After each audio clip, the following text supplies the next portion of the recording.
You've just found the ultimate guide to IELTS listening. This is the longest, most detailed, most comprehensive guide to IELTS listening on the internet. It will help you succeed by helping you understand the test format, tips and strategies that only Band 9 students really understand. We're also going to show you where to find real IELTS listening practice tests for free and how to use those practice tests to constantly improve your score to a Band 9.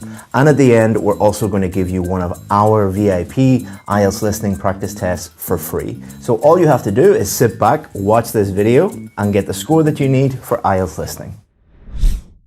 Let's start off by talking about the IELTS listening test format, because Band 9 students understand things about the format of the test and then adapt their preparation to match that format. The IELTS listening test is the same for general training and academic.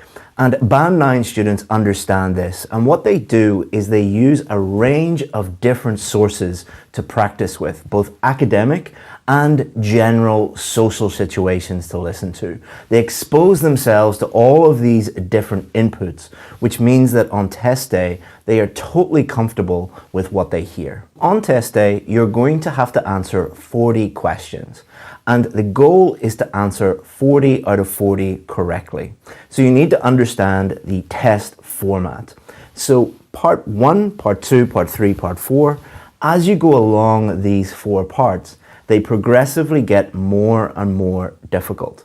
Band 9 students understand this, and what they do to combat this is they will spend a lot more time during the preparation on parts 3 and 4, because parts 3 and 4 really separate out the Band 7s from the Band 8s from the Band 9s. Now, normally Band 8, Band 9 students are getting 100% of their answers correct in part 1 and part 2, and then they really focus their preparation on part 3 and part 4 in order to feel 100% comfortable and know that they're going to do well on test day. And Band 9 students also understand the different styles of listening script that they're going to hear on test day.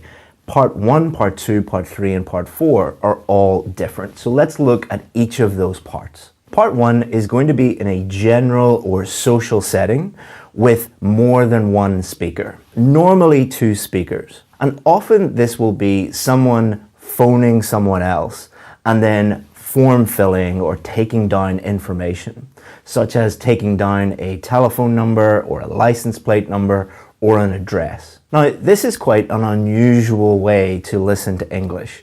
In normal situations, we are not normally listening to someone writing down a telephone number. So the best way to prepare for this and practice this is actually use the official listening test that you get from Cambridge. And I'll show you where to find those for free later on in this video. But if you want to really nail part 1, practice those, get used to those practice tests in part 1, and you should be absolutely fine. Part 2 gets a little bit more difficult on the listening test. This is where you are again listening to a social or a general situation, but only one person is talking at this time. So this could be someone talking about their holiday or reviewing a book or something like that.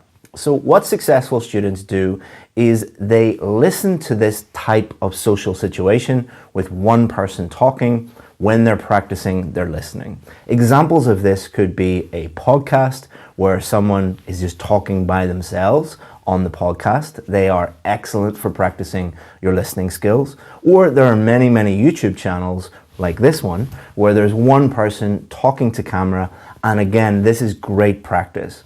What I would recommend doing is pick something that you love.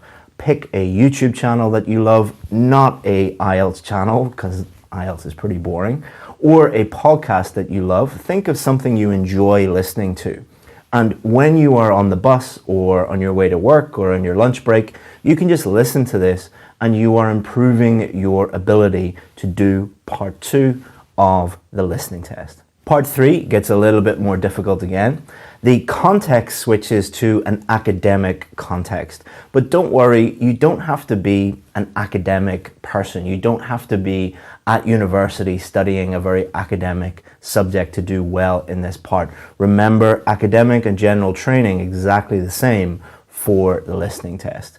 The key here for part 3 of the listening test is you're going to have to listen to multiple people speaking at the same time. So where can you find that? Successful students usually listen to podcasts.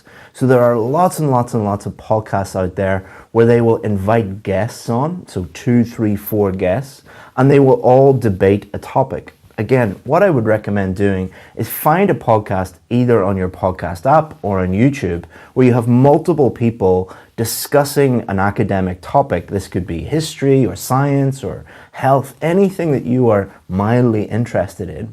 And really what you're trying to do is differentiate between the different accents, the way that people interject, the way that people show their opinion, the way that people agree with one another or disagree with one another. That's what you should be thinking about when you're practicing for part 3 of the listening test. Part 4 is the most difficult part.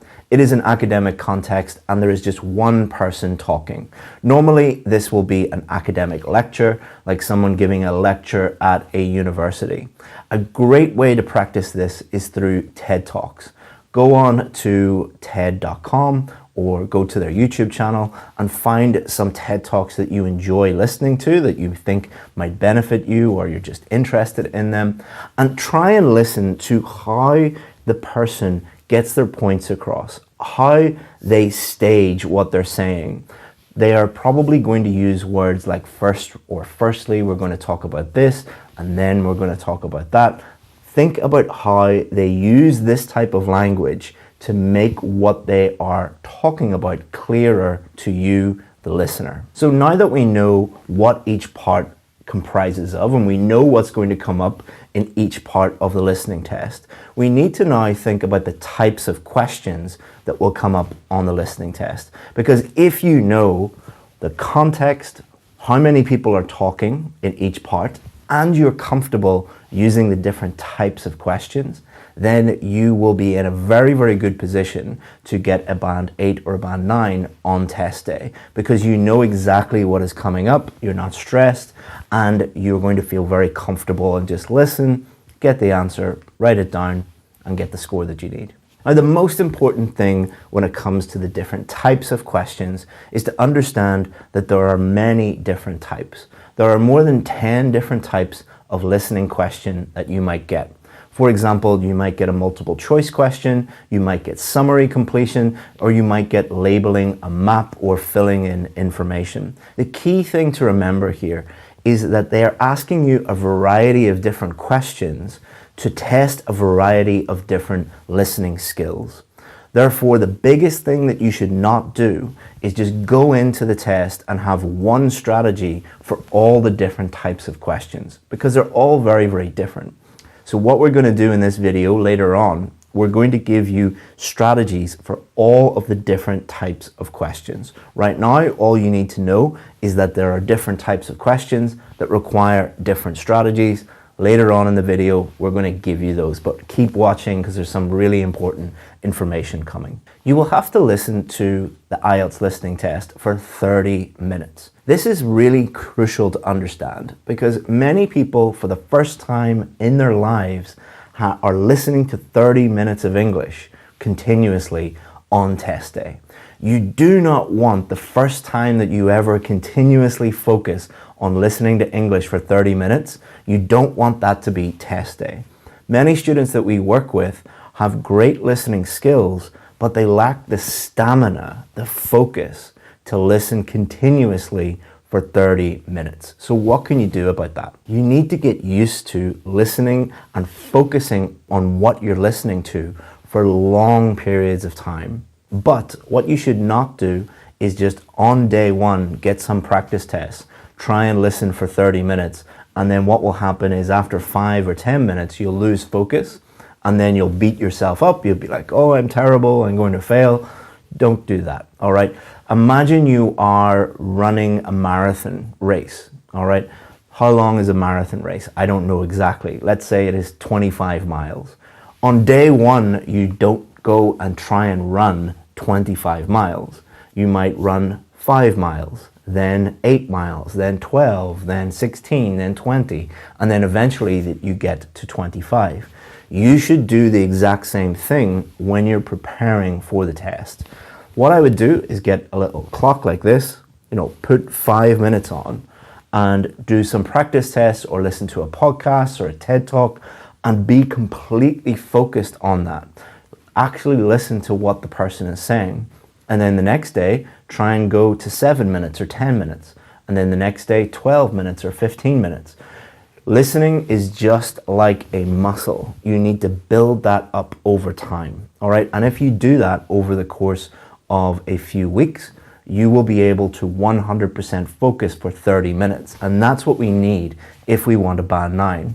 If we miss one question or 2 questions or 3 questions, then it's unlikely we're going to get that score. You need to be able to focus completely for 30 minutes. Another common reason why students don't do so well and don't get a band 8 or a band 9 is because they're not used to listening to recordings in English once.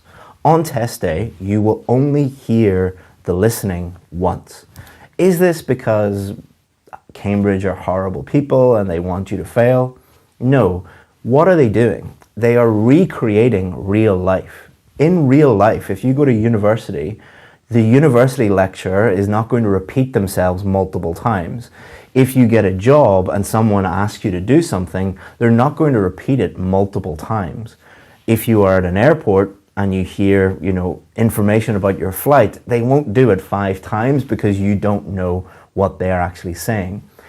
Many English teachers spoil their students. Most English teachers want their students to like them. So what they do is they'll play recordings 2, 3, 4 times. This is like a mother or father spoiling their child. They want them to do well, but they need to get a little harsher in order to get the child to actually perform and not be spoilt. That's exactly what you need to get used to.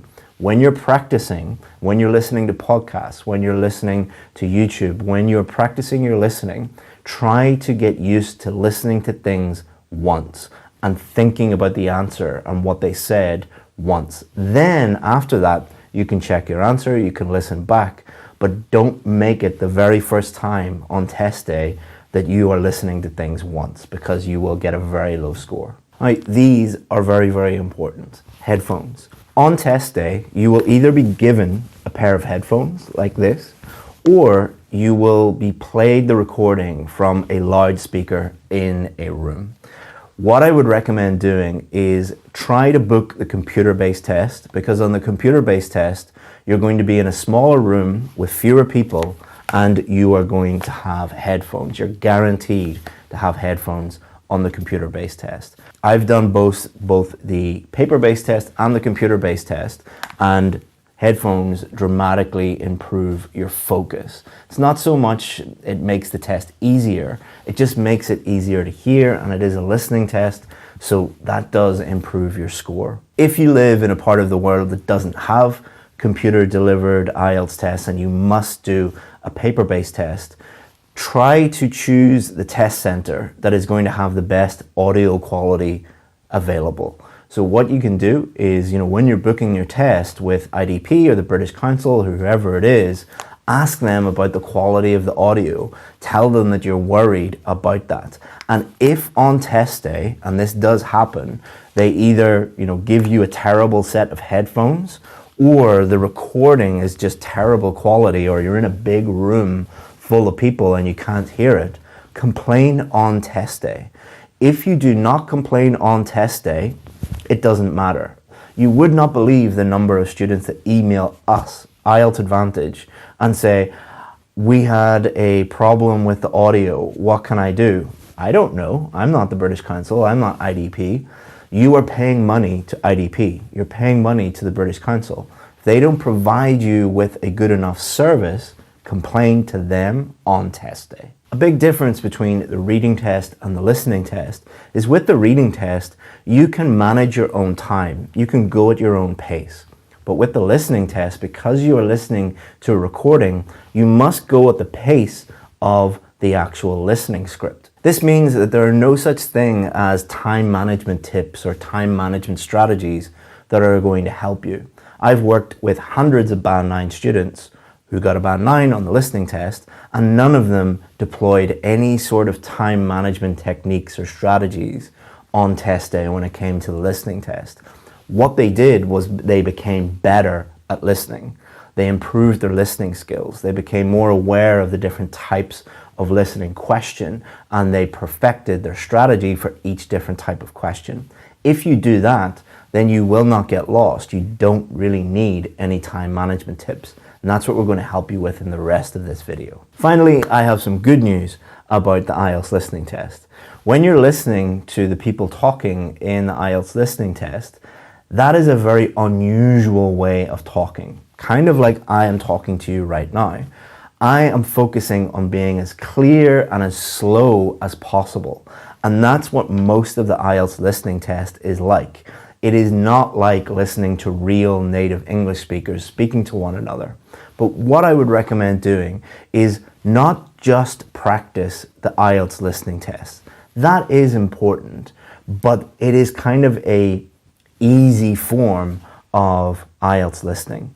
What I would do is expose yourself to how real native English speakers actually speak to one another. Again, using real forms of English, like podcasts, for example. And then that is going to give you a huge advantage because there's a saying, train hard, fight easy. It comes from the army, all right? When you are training hard, when you're listening to more difficult English, the IELTS listening test will be really, really easy. So most of the Band 9 students that I work with, they are listening to native English speakers talk all the time, and that makes the listening test very, very easy for them. Okay, so now we know the format of the test. Let's think about the different tips and tricks that you can use on test day to improve your IELTS listening score. Tip number 1 for the IELTS listening test is read the instructions carefully, especially when it comes to word count. When you look at the questions, it might say something like write only one word or write no more than 2 words and or a number. Often students get very confused about this, so let's show you exactly what this means. First of all, every word counts. So even prepositions, even articles, they all count. So for example, airport, that's 1 word. The airport, that is 2 words. At the airport, that is 3 words. The only exception to this are hyphenated words such as ex-examiner. That is 1 word. So if you see a hyphenated word, that counts as 1.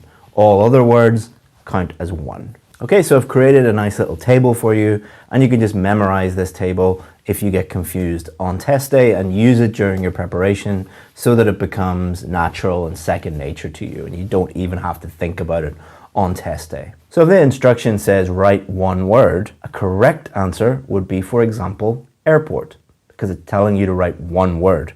But if you wrote the airport or airport, 2 different words, that would be wrong. So if the instruction was write 1 word and or a number, terminal 2 would be correct, because that is 1 word and a number. Also, the number 2 would also be correct there, because it is 1 word or a number. In terminal 2 would be wrong, because that is more than 1 word and a number. And airport terminal 2, that would also be incorrect, because that is 2 words and a number. So if the instruction was write no more than 2 words and or a number, terminal 2 would be correct, 2 would be correct, and Heathrow terminal 2 would also be correct, because they are all no more than 2 words and or a number. Incorrect would be Heathrow Airport Terminal 2, because that is more than 2 words. That is 3 words and a number. Write no more than 3 words. Outside Heathrow Arrivals, that is 3 words, so that would be correct. Outside Heathrow Arrivals tomorrow, That is incorrect because that is more than 3 words. Now that might sound confusing right now. Often students do find that confusing. The best way to do that is just through practice. All right. So when you're practicing and you see some instructions like that, be very careful and think about it, and you'll get used to it like anything else. Don't just look at that table and think, that's very confusing, I won't be able to use it. You will if you practice it. My next tip is to try and do the computer-based listening test. I have done both, and I've spoken to many students that have done both, and they find the computer-based test easier for many different reasons. Now, first of all, it is not going to dramatically improve your score.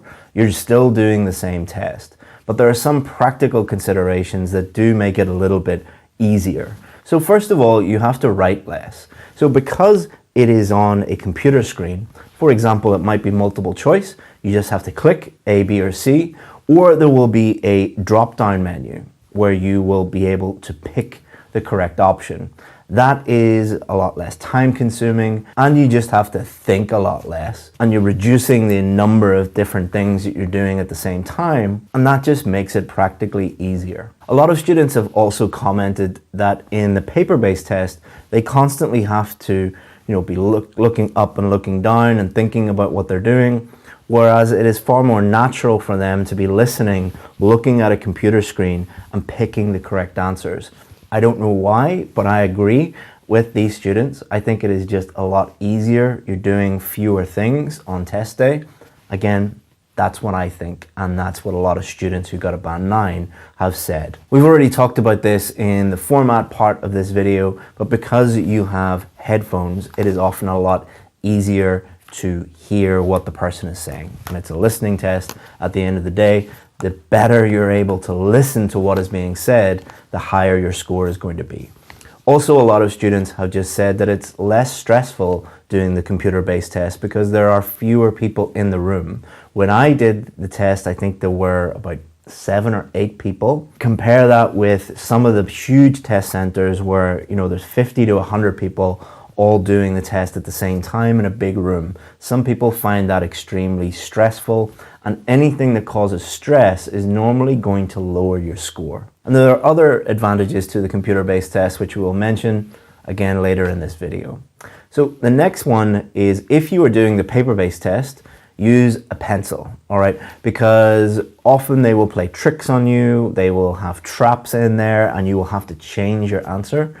So what I would recommend doing is use a pencil so that you can easily change your answer. Again, speed is very important. You're going to have to go on to the next question, and you don't want to be panicking and going, oh, how do I delete this? The fewer things that you think about on test day, the higher your score is going to be. Probably the most common question that we get asked is, can I write all in capitals? And my answer is very different from most of the teachers that I see online. So most of the teachers will give you a yes or a no answer. If you actually go and search on the internet, there are very different views on this, and it's very difficult to find the correct information on this. And what happens on test day is students overthink this. And again, the more you think, the lower your score is going to be. You want all of your brain power. Think of your brain as a computer, or think of your brain as a battery. Everything that you think about drains that battery. So if you're going into the test thinking, should I use capital letters or not capital letters, or should I put a capital at the beginning of them, it's draining your battery, and you're not going to spend the time actually just listening and getting the correct answer. So make one decision that will remove all other decisions. And that one decision is just write all in capitals. If you do that, you don't have to worry about it, and then you can focus on getting the score that you need. The next tip is about spelling. Spelling is very important. A huge number of students that I've worked with had great listening skills, great strategy. They were ready to get a band 9, but because they were spelling a few words incorrectly, they were getting a lower score. So here's a system that we give our students. Number one, when you are practicing, be very honest with yourselves when you're giving yourself a correct answer or an incorrect answer. If you spelt one letter wrong, that is completely wrong. What a lot of students do is they go very easy on themselves and they think, oh, I spelled it incorrectly, but I'll give myself a tick, I'll give myself a correct answer, I'll spell it correctly on test day. You probably won't.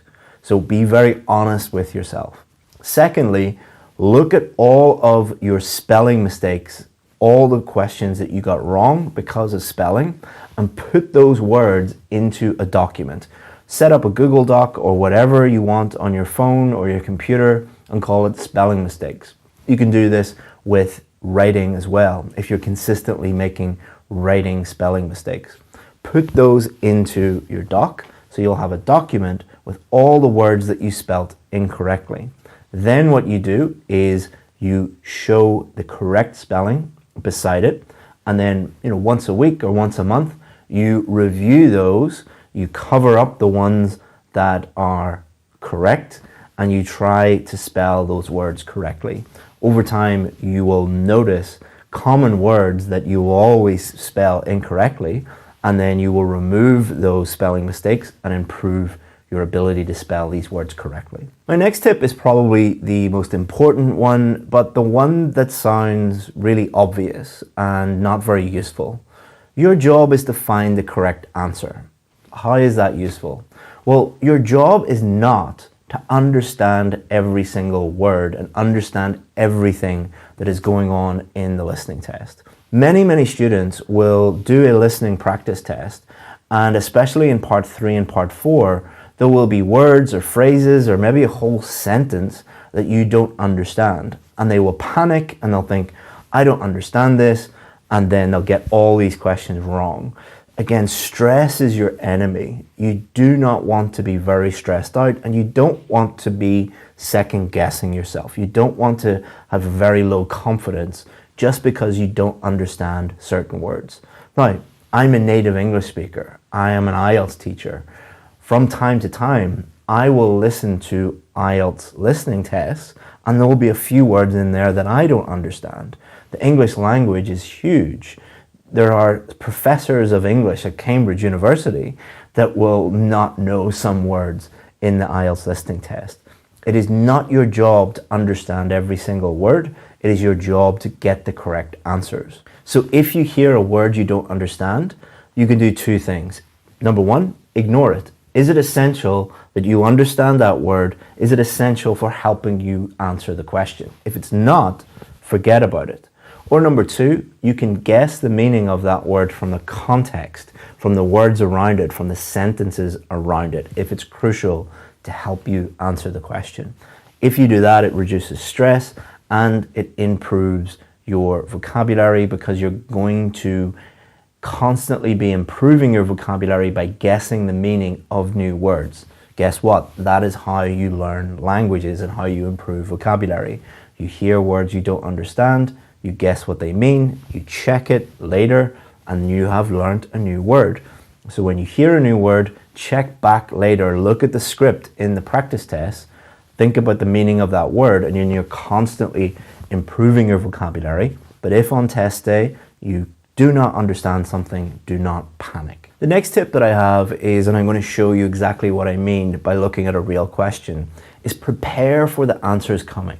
All right, if I did the test and I didn't prepare for the answers coming, and I'm going to show you what that means in a second, I would not get a band 9. What you want to do is look at the questions and read them before you hear the listening. And you will have time to do this, and as you practice with real practice tests, you will get used to this. But let's go through this question and think about what we could do here and how that is going to help us. So the first thing that we're going to do here is we're going to think about the type of question that it is. So this is a sentence completion question, and they want one word only. So this is preparing your answers. What type of question is coming up and how many words or letters or numbers are going to have to be put in here. The next, read the title. The title is going to give you context. This is going to help prepare your brain for what is coming. Why do we have titles in books? Why do we have titles in audiobooks? Why do we have titles in anything? Because it makes it easier for our brains to digest something if we know what is coming. Then there are different subheadings here. So 19th century, manufacturing, transport, retailing. This is going to help us understand where in the listening we are. It is going to help or prevent us from getting lost. Then the next thing that we can do is we can think about the types of words that might come up. So for the first time, people's possessions were used to measure Britain's blank. So just by looking at the sentence structure here and thinking about the grammar, this is probably going to be a noun. Remember, it's only one word. And then the next one here, developments in production of goods so it's going to be something similar to production of goods. Again, it's probably going to be a noun. And when they are talking about production of goods, we know that the answer is going to be in and around that area. You can also predict the answer that might come up. It's not always going to be exactly what you predict, but often the case it is. So for the first time, people's possessions were used to measure Britain's wealth, prosperity, GDP. So before you even listen to this, you're thinking of the types of answers that might come up, and that makes it much easier to find the correct answer. And I actually checked the back of the book, and it is wealth, and I haven't done this test before, so that shows you, I promise I'm not messing around. It was very, very easy to predict that. So how do you develop that as a skill? Well, like any skill, you practice it. You cannot just listen to that tip and then do that for the first time on test day. You need to get used to every time that you see a question, preparing for it. What type of question is it? How many words or how many letters or how many numbers am I going to put in there? What's the title? What types of words might come up? Predict the word that probably will come up. Think about the staging. What will they be talking about when they're talking about that answer? And that is really going to help you. And then on test day, the Band 9 students that I work with, they don't even think about those things. They do them naturally. So the next tip is all about focus. So we already talked about listening to English for 30 minutes at a time, but let's talk about focus in a little bit more detail, because being able to listen to something and being 100% focused on what you are listening to are two different things. I'm sure that you have been listening to your mother or your wife or your sister or your brother or your husband or whoever it is, and they're talking and you kind of lose focus on what they're saying. You're like, sorry, what? They might get annoyed with you a little bit for not paying attention to them. But as human beings, our brains do not 100% focus on what we're reading or what we are listening to.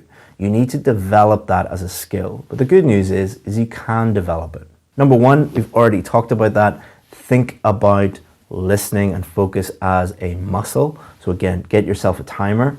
Focus on listening for 5 minutes, then the next day 10, then 15, then 20, and build it up as a muscle. The second thing is meditation. Meditation is not only going to help you with focus, but it's going to help you with your mental health. It's going to help you with your general happiness, and it gives you a little bit of a break when you're studying. So often students email us and tell us that their test is next week or their test is in a few days. If that's the case, you're probably going to be studying and practicing a lot. A good way to break up your practice sessions and your studying sessions is to meditate. There are many, many apps. Don't ask me which one. There are a huge number of apps that you can use, or if you know how to meditate already, do it for 5 or 10 minutes in between blocks of studying. It is going to improve your cognitive ability, your everything. It is a very, very good practice to learn, but it definitely helps focus. Another great way to improve your focus is by reducing stress on test day. The number one reason students get stressed is they don't prepare enough. They know that they're going to fail or they might fail. The students that we work with on our VIP course that get a band 8, 8.5, 9, they normally go into the test and it's just a normal day for them. They don't feel that much stress. Why? Because they are 100% prepared. They have done so much practice and learned all of these strategies and practiced all of this to the point where they know, because they have got a band 8 or a band 9 10 times during real practice tests, they know all they have to do is just put what they have learned into practice. Now, I'm not saying you have to join our VIP course, but do not do the test until you are 100% ready. You will know you're 100% ready by doing real practice tests under exam conditions. If you are consistently getting the score that you need, you're not going to be that stressed. But if you need a band 8 and you're constantly getting 6.5 or 7, stop lying to yourself. You're not magically going to jump up in score on test day. It is better to delay your test or cancel your test, do it later in the year, wait a couple of months, and do it when you are totally prepared. That is going to mean that you are not thinking about, I'm going to fail. You're just totally focused on getting the score that you need. I've also worked with a lot of students who couldn't focus, and what we did was reduce the number of distractions in their lives. The big distractions that we find are, number one, social media. We literally got them to delete all social media from their phones, and we got them to install browsers that couldn't access social media. Sounds extreme, but these apps are designed to steal your focus. Another one is news and TV shows and things like that, especially the news. We have got students to just stop watching the news because you don't want in the back of your brain thinking about who has bombed who, or what the stock market is doing, or what weather disaster happened this year. Just eliminate all of that from your life. And when you combine those two, watching social media all day and just getting news pumped into your brain all day, it's impossible to focus. Another big distraction is people that are draining, people in your lives that create more problems than they solve. People in your life that make their problems your problems. You don't want those people in your life, especially when you're doing an IELTS test. Because, if your friend or your loved one is having a huge issue in their life and you have to fix it for them, you're not going to be able to prepare for the test, and you're not going to be able to focus on test day. Probably a good idea to cut those people out for life. But if you can't do that, sit down and explain to them that you have a big test, you need to focus for a few weeks or a few months, and as a bonus they might leave you alone entirely.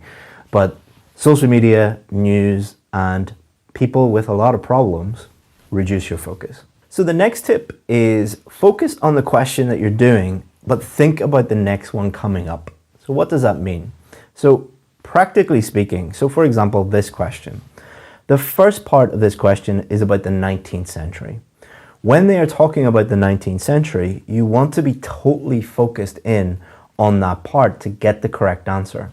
But you want to have part of your brain thinking about main areas of change, manufacturing, the Industrial Revolution. Because when they start talking about that, that is your signal, that is the flag to move on to that part and be totally focused on that part. Now, you might think that that's very difficult, and it is, but let's think about other areas of life where you do that. When you're driving a car, you are totally focused on the road in front of you and maybe the car in front of you.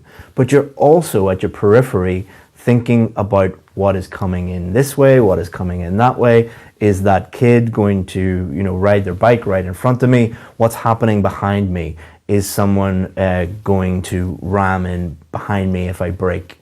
So you're 100% focused on the road in front of you, but you also have one part of your brain thinking of other stuff. You do this all the time in normal life. You need to practice this before test day by looking at real questions and practicing this technique.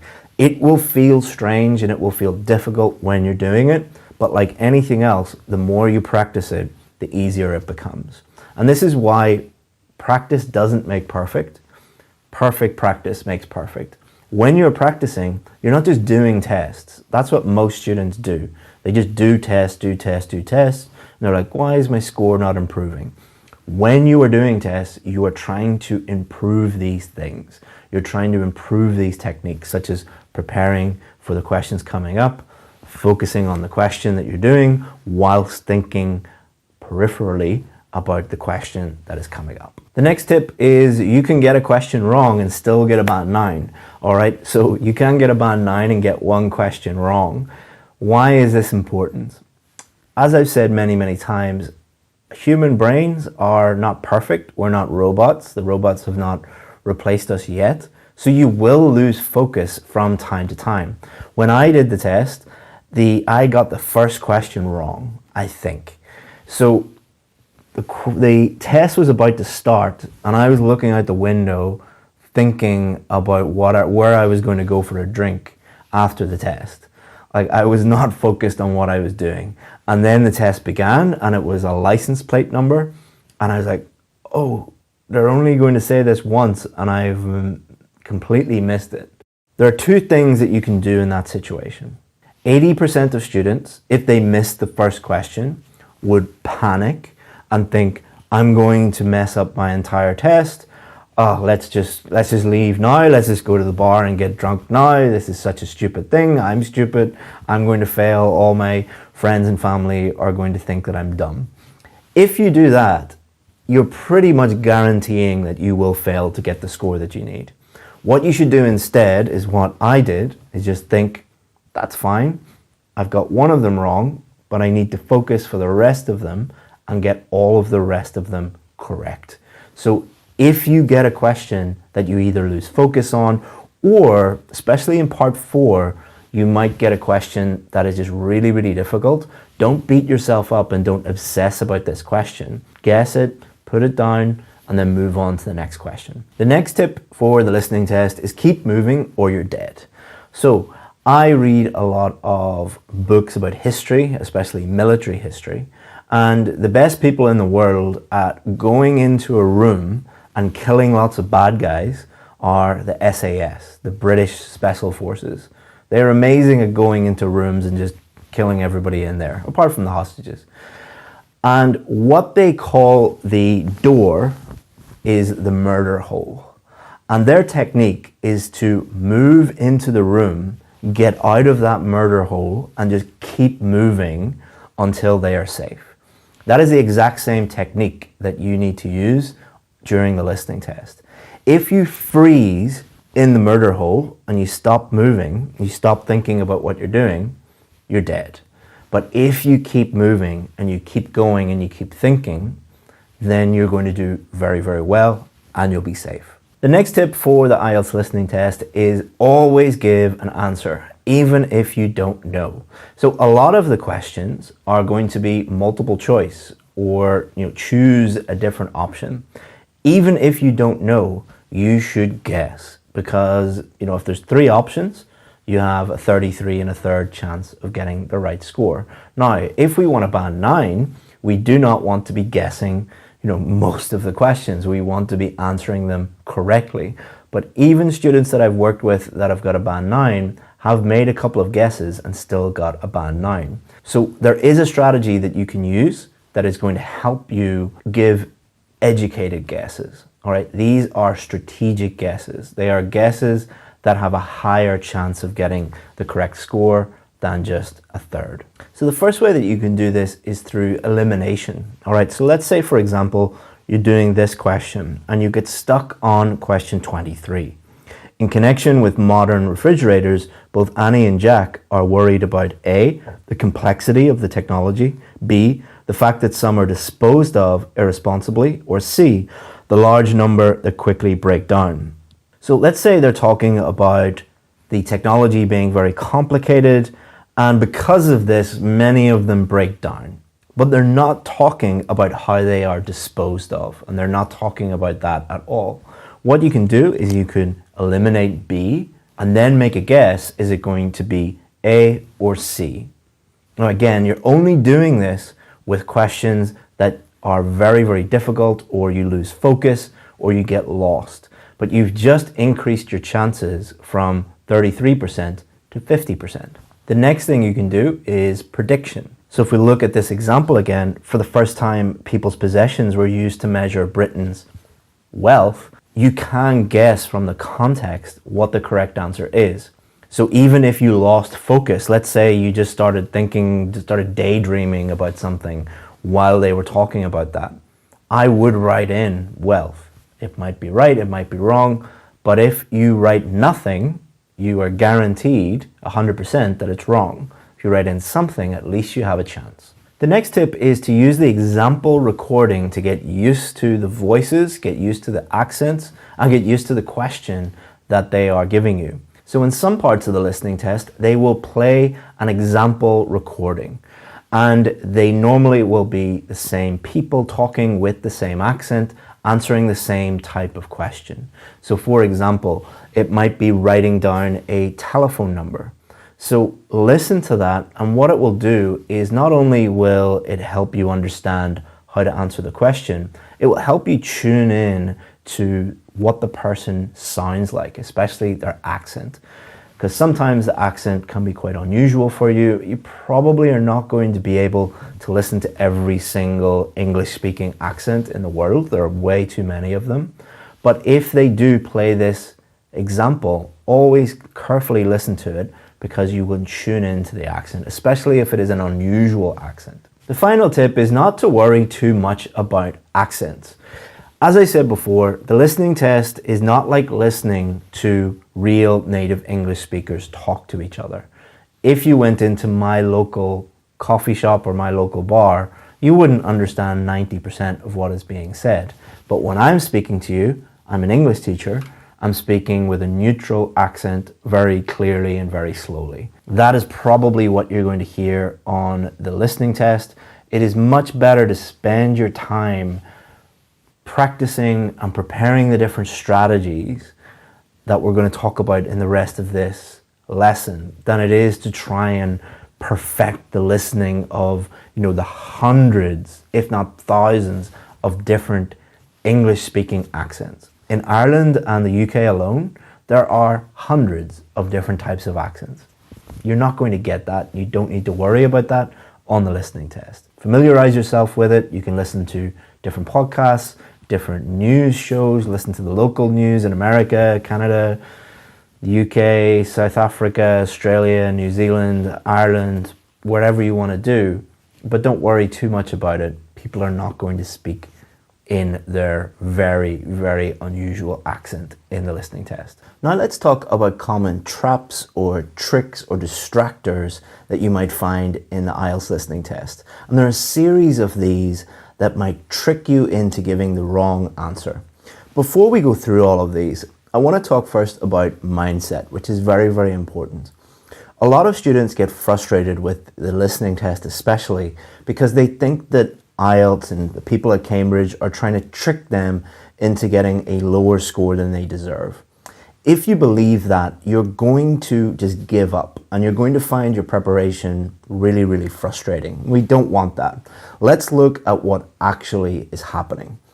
What they are doing is they're trying to recreate real life. That is what the whole IELTS test is doing. It is recreating what will happen when you move to an English-speaking country. So, for example, let's say you're working as a doctor or a nurse and they ask you for a particular drug or something like that. So you're in the operating theater and they say, give me 25 cc's of adrenaline. I'm obviously not a doctor, that's just an idea I had. And then they say, no, actually we need 50 cc's. So what they've done is they've changed the answer there. If you gave 25, it would be wrong. But by giving 50 and thinking about the trick that they just played on you, you will be fine. So don't see it as a trick, see it as a challenge. All of these things that I'm going to talk about now are challenges that they set for you. So even if I say trap or trick, try and think of challenge. It's going to make it much, much easier for you to learn this. So the first trap that they might set for you, or challenge that they might set for you, is changing the correct answer from one answer to the next answer. Normally what this will mean is they will give an answer that could be correct, and then later on in the recording they will change it to something different.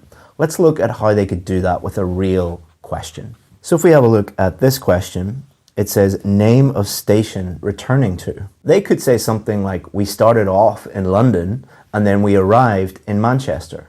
So you are listening out for a place, a town, a city, a station, and you hear London And then they say, well, we started off in London and then we arrived later in Manchester.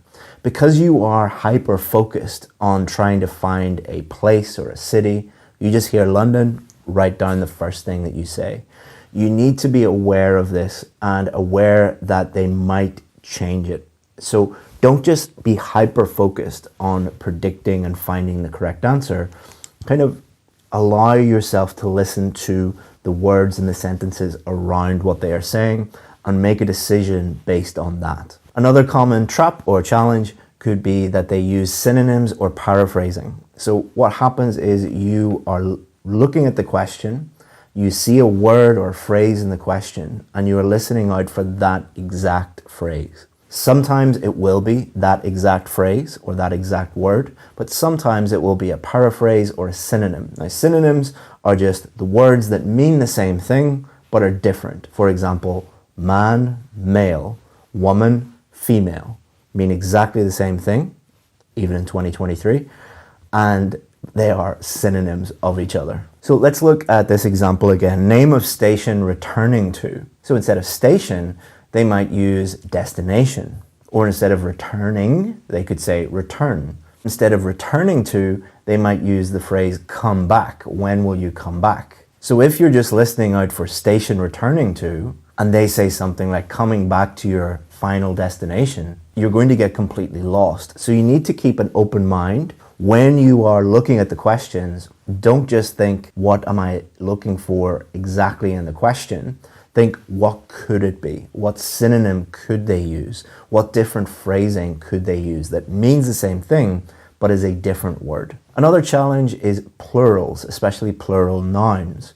So for example, let's say you are listening to people offering each other a cup of tea. All right, so they're having a cup of tea, and a very common question in that scenario is, do you take sugar? So in this scenario, sugar is an uncountable noun. But then the person might say, yes, I'll have 2 sugars, or I take 2 sugars. So you have 2 different words here, sugar and sugars. The only difference is a little S on the end, but one will be correct and one will be wrong. And there's 2 ways that you can overcome this problem.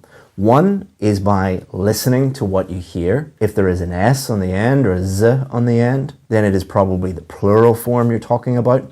But also you can think grammatically. I take 2 sugar, grammatically is incorrect.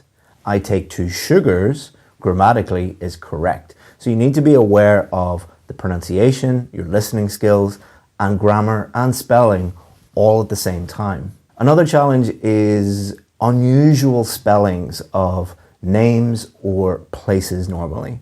So this happens a lot with popular surnames, so last names in English. So for example, we have very popular names like Smith, Jones, Brown, but there are standard spellings of those names and then unusual spellings of those names. So for example, Brown, the standard spelling is B-R-O-W-N, but an unusual spelling, but quite common, is B-R-O-W-N-E.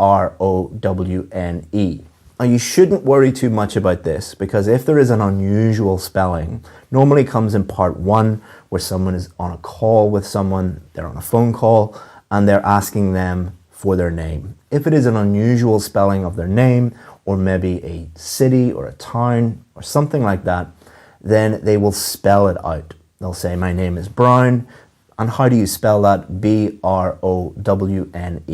So the trap that a lot of students fall into is they hear Brown. Oh, I know how to spell Brown.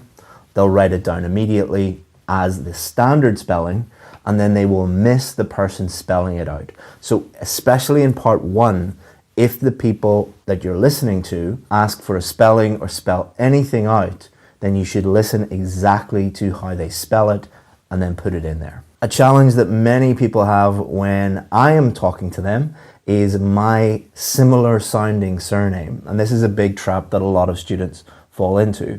There are words that sound very similar to each other. So my surname is Pell, P-E-L-L. And every time I meet someone new, they're like, Bell, Tell, Del, Hell, because they all sound kind of similar. Again, you don't need to worry about this too much because this normally comes in part 1, and if the person has an unusual surname, like me, what I will do when I'm on the phone with someone is I will spell it out to them. I'll say P for Papa, E for Echo, L for Lima, L for Lima. Again, how you overcome this is by listening not to the first thing, the first word that you hear, Mr. Pell, and you write Bell. Listen out if they spell it and write the exact spelling. The final trap that a lot of students fall into is not being aware of not listening out for negatives and double negatives. So what are those? Well, a negative is when you use a word like not or didn't or wasn't. You also need to be aware of double negatives in English. This can be very, very unusual if your native language doesn't have this. So for example, not bad in English means good. Not, negative, bad, negative, not bad means good. Now I have heard some double negatives from time to time on practice tests, but most of the time it is just like not or wasn't or didn't. So what does that mean? Let's have a look at a particular question. So here we have a customer satisfaction survey. Satisfaction with journey, least satisfied with. So imagine someone is on a call with another person. They're asking about their journey. What were you least satisfied with?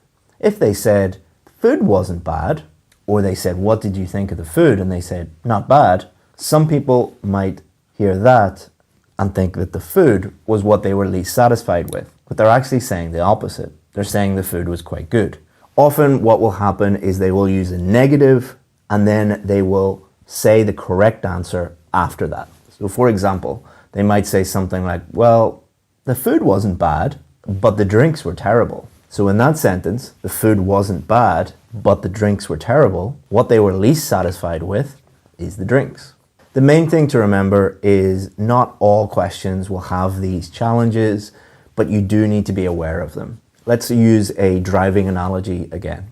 When you're driving a car, you are not hyper focused on what is happening right at the front of the car.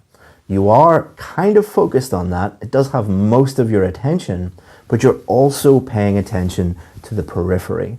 You're paying attention to what's happening behind you, to your right and to your left. That should be the same thing that you're doing acoustically, audibly, when you are listening to the transcript. So most of your attention should be on what's the correct answer, but pay attention to what is going on around what you think might be the correct answer, because it might change, they might spell it out differently, there could be a synonym, or it could be a negative, and that's not actually the correct answer. The correct answer is coming up. You're probably very confused now and very frustrated, but with practice, this becomes much, much easier. Let's show you where you can find real practice tests. Okay, so in this part is extremely important.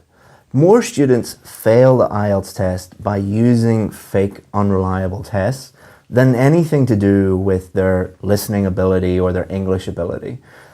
About 90% of the tests that you'll find online and on YouTube are actually fake. Don't worry, we're going to show you how to spot the fake ones so you'll know 100% of the time whether they're real or not. And we're going to show you exactly where you can find real free practice tests. I've also put together links for all of the places on the internet where you can find these real free practice tests that are reliable. I've put them all into one document and I put them in the description below for you, just to make it really handy for you. But before I give you that, and before I show you the 4 places where you can find these reliable ones, I want to talk about why fake tests are so dangerous. Because when I just show people where to find the reliable ones, most of the time they will use those too quickly and then they'll go and use the fake ones.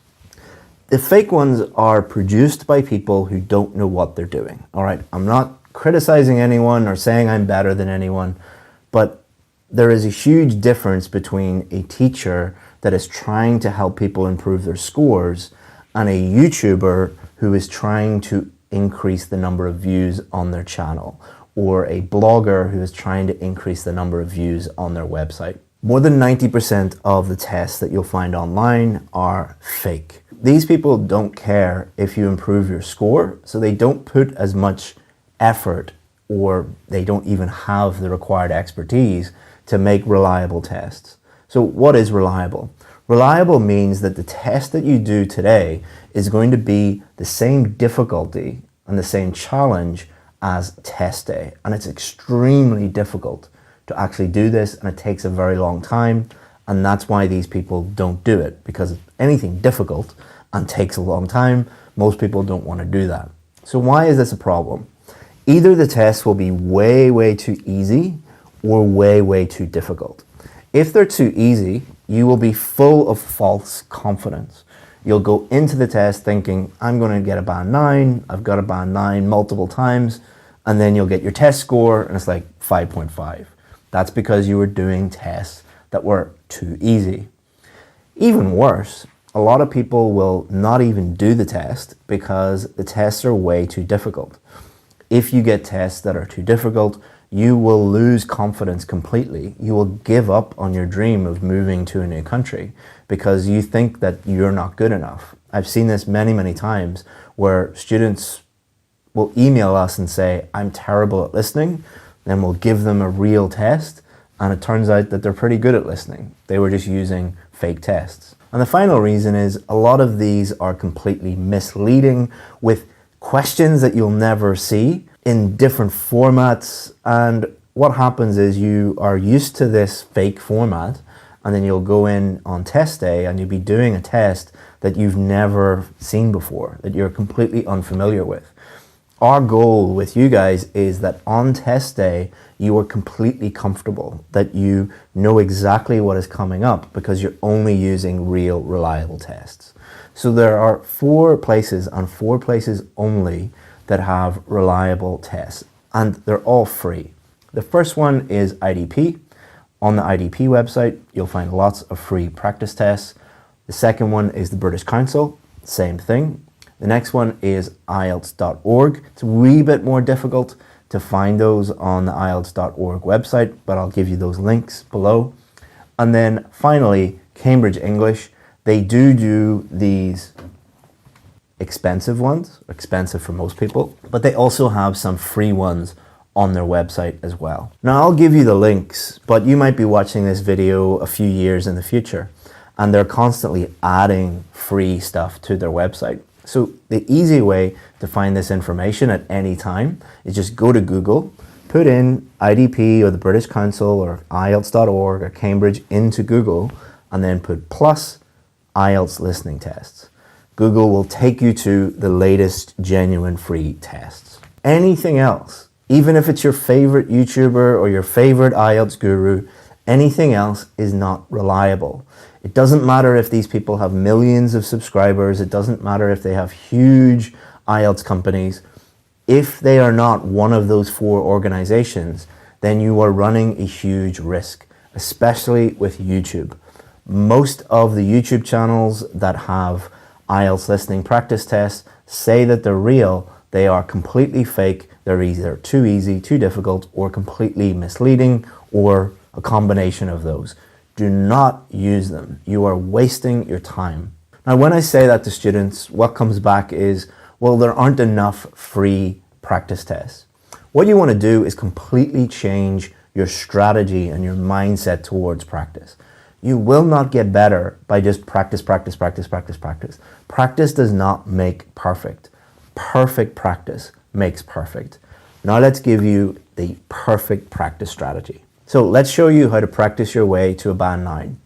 This strategy, this system that I'm about to show you has produced hundreds and hundreds of band 9 students. And it is the best IELTS practice strategy that I'm aware of. And I've helped hundreds, if probably thousands of students get a band 9.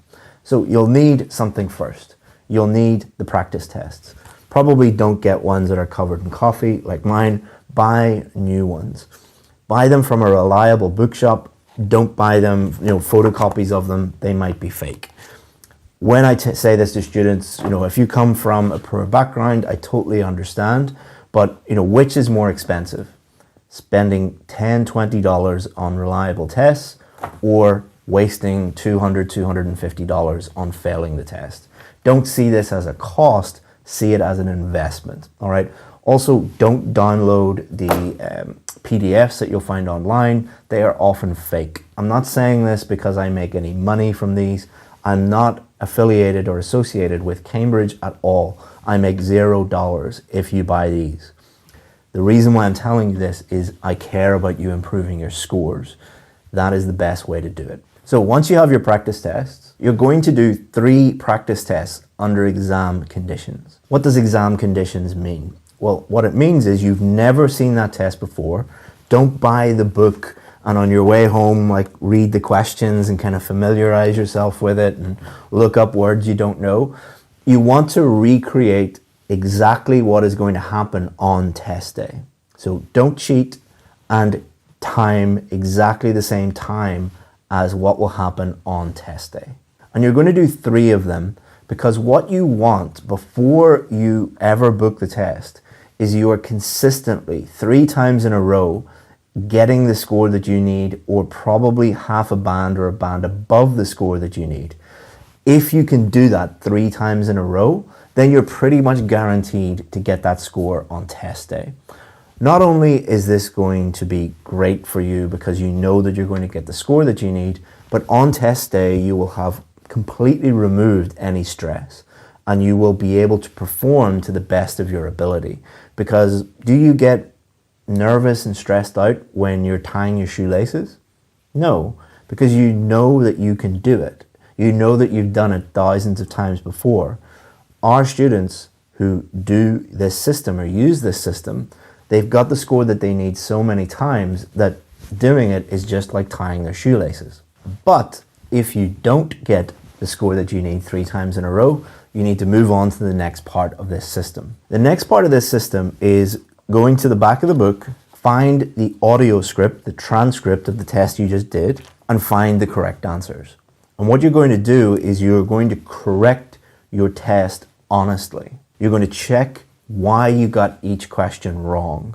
So to do that, you can just look at the question, think back to the recording. But more importantly, what you should do is look at the actual audio script and think about why you got it wrong. And the aim of this exercise is to find your weaknesses, to spot patterns. What are your common weaknesses? So let's go through a few of them just to make you aware of what you should be listening for or what you should be looking for. So a very common one is spelling. Be honest with yourself. You should give yourself honest marking of your answers. If multiple ones are spelt incorrectly, don't give yourself a tick. That's wrong. If you're noticing that you are failing to get the score that you need because of multiple spelling errors, then that's good news because it's pretty easy to fix that. You might also spot that particular question types, and we'll talk about those later in the video, are causing you a problem. So for example, every time you get a multiple choice question, you mess that up. Most of them are wrong. Or every time you get a maps question or a diagram question, that you get most of those wrong. That's a strategy issue. It's not that your listening skills have an issue. There's nothing wrong with your language probably. You just need a strategy that works, practice that strategy, and then you will have no problems on test day. You might also think back and you might have got a few wrong in a row when you lost focus. So for example, when I did the test, I was looking out the window, looking at the birds and thinking about what I was going to do later that evening.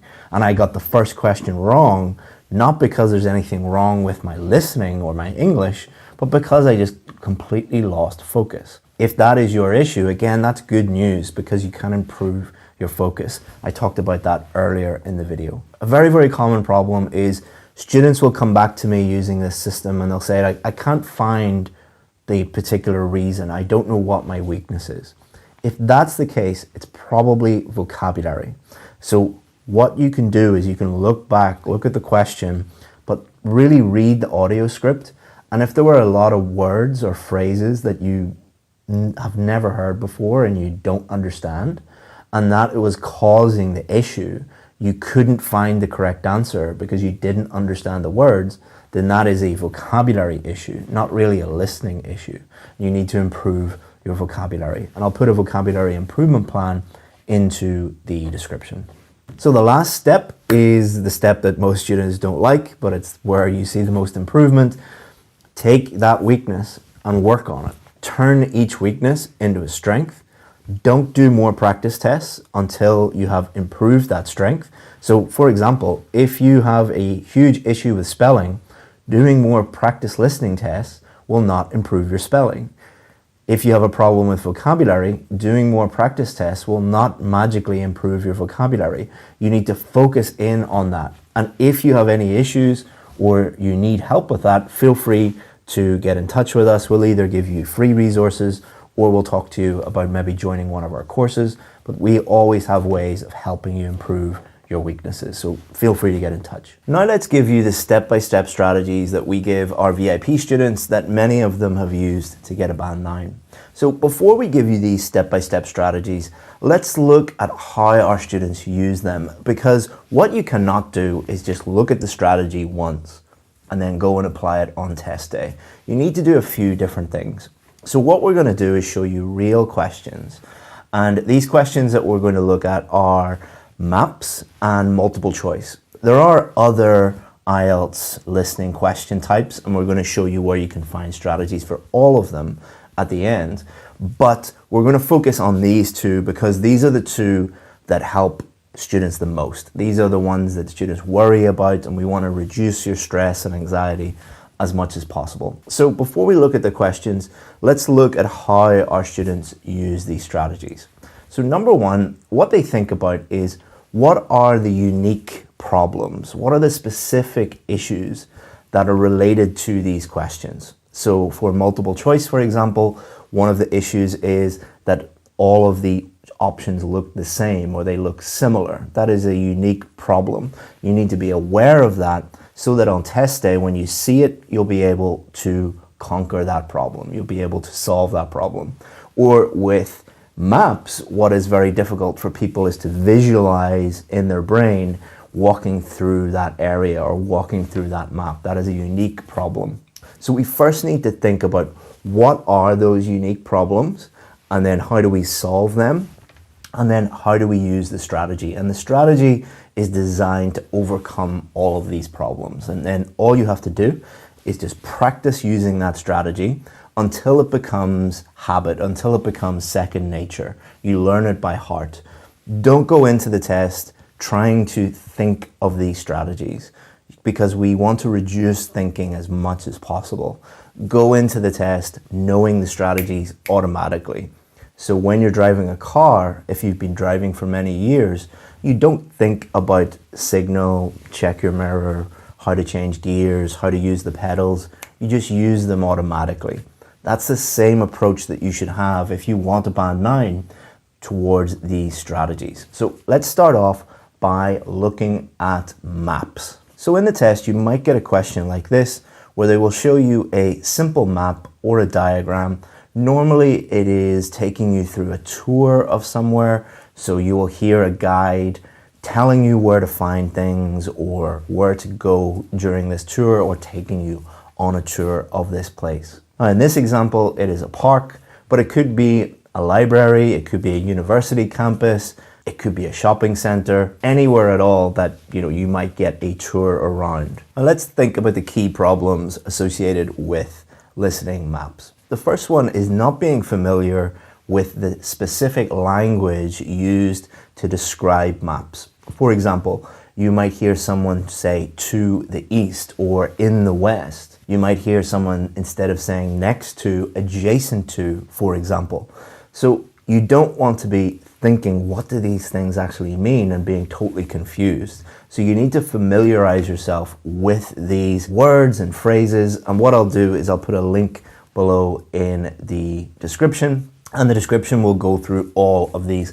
If there are any on that list that you don't understand, look up the meaning of it and get used to listening to those and understanding those. It'll make your job much, much easier. The next problem that a lot of students face when it comes to maps is they're doing too many things at the same time. Now think about what you're doing when you're doing a maps question. You're not only listening, you're thinking about this unusual vocabulary. You're having to visualize, imagine yourself walking through the map. You have to understand what is being said. You have to understand the map. You have to decide the correct answers all at the same time, and you need to make notes. Now, we just talked about learning how to drive a car and how easy it is after a few years of driving it. But when you were first learning how to drive that car, everything seemed very, very difficult. When you were a little girl or a little boy, just tying your shoelaces seemed very, very difficult. When we do new things that are new to our brains, it is difficult to do these things. But how do you overcome that problem? You overcome that problem through practice. You practice these MAPS questions, use the strategy that we're going to give you. The strategy is designed to make everything much, much easier. I know I've said this before, don't look at this video once and then think, I'm going to get a band 9. That's not how it works. Now, the third big problem is visualization. What do I mean by visualization? Visualization refers to being able to generate visual maps in your brain. So if they are describing this park, the best students, the students that get the highest score, can imagine themselves going through the south gate. They can imagine walking past the lake. They can imagine seeing an adventure playground in their mind.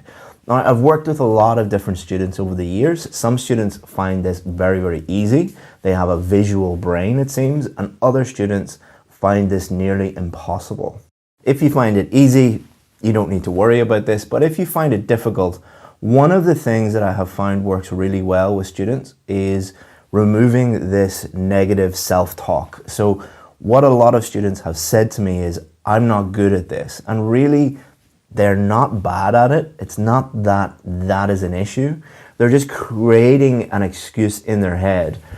In other words, they are allowing themselves to blame this so that when they get a low score, they can say, it's because I'm not good at visualization. It's because I'm not good at maps. Really, if they were truthful with themselves, they just haven't put enough work in to improve visualization or improve maps. If you learn this strategy that I'm going to give you and use it multiple times, everything will become much, much easier. The second thing that I would say is, if you struggle with visualization, do this. So instead of trying to get all the answers correct, listen to the recording and look at the map and only focus on visualizing what is happening. This is going to make it much, much easier, and you will convince yourself, it's kind of tricking yourself into understanding that anyone can do this. It's not that you're bad at visualization. It is just that you are worried about the test, you're stressed, and naturally you will create excuses. Just listen to it, think about where you're going around the park or museum or whatever it is, and you will trick yourself into understanding that you're quite good at visualization. Okay, now let's look at the strategy for listening maps. Step number 1, read the question carefully. Read the instructions carefully. So for this particular map, we need to write the correct letter, A to H. We're not writing the actual place names. We're not writing Old Museum, North Gate. We're not writing Lake. We are picking the letter and putting it in here. I know that sounds very, very obvious and I'm wasting your time, but you would not believe the amount of students that deserve a band 9 that don't get it because they don't read instructions. Make it a habit to really focus in on the question and the instructions. Step number 2, look at the map and understand the map. So for example, if we were to look at this one, what is it? It is a park. So there is one big circular path. There's a little path that goes off here. There are trees. There's a lake in the middle. There's a museum in the middle. There's 2 gates, South Gate and North Gate. Adventure playground here, glass houses here. Just basically look at the map and understand it. I know that sounds super obvious, but again, when you're under stress and you're tired and you're getting towards the end of the test, a lot of students don't do this. Next, look at the different options and think about what these might be. What might they say about these things? So let's start at the South Gate. G, there are trees, so they might say the woods in the south, or South Woods, or forest beside the South Gate. That might be those things. So you're thinking about what they might say.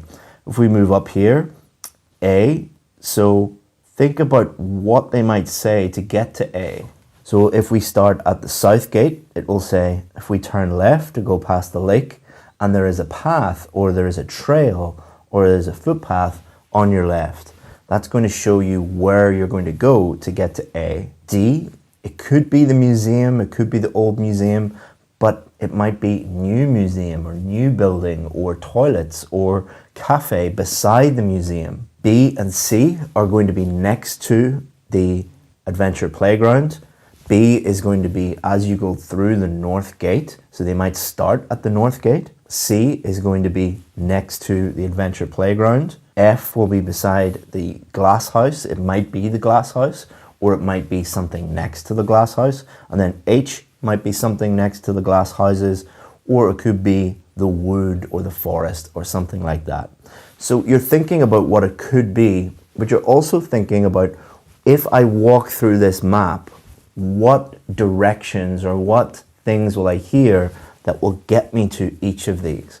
And this might sound like it will take a lot of time and you won't have time to do it, but the more you do it, the quicker it will become until it becomes natural. So imagine you're standing at the north gate. What direction would you go if you were going to go to A?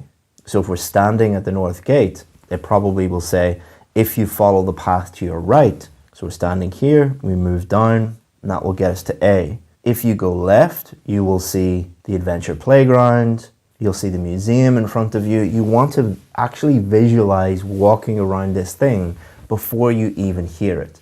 That is going to make it much easier for you to visualize as you are listening to it. Now we want to look at the different options here, so 11 to 16. So we want to think about two things. Number one, will there be any synonyms? So cafe, what is the synonym of cafe? Coffee shop, maybe restaurant.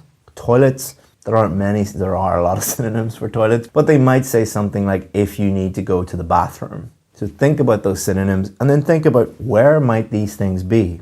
Are there any obvious places where they would put the cafe or where they would put the toilets? They're probably not going to put the toilets deep in the middle of the woods. Maybe they might do, I don't know. But it's probably more convenient for them to put the toilets beside the old museum or beside the glass houses or beside the adventure playground.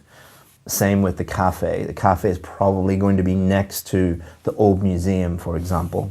Wildflowers, so wild means people are not really curating it, people are not doing anything to it, so that's probably going to be out of the way. It's probably going to be A or G or maybe H.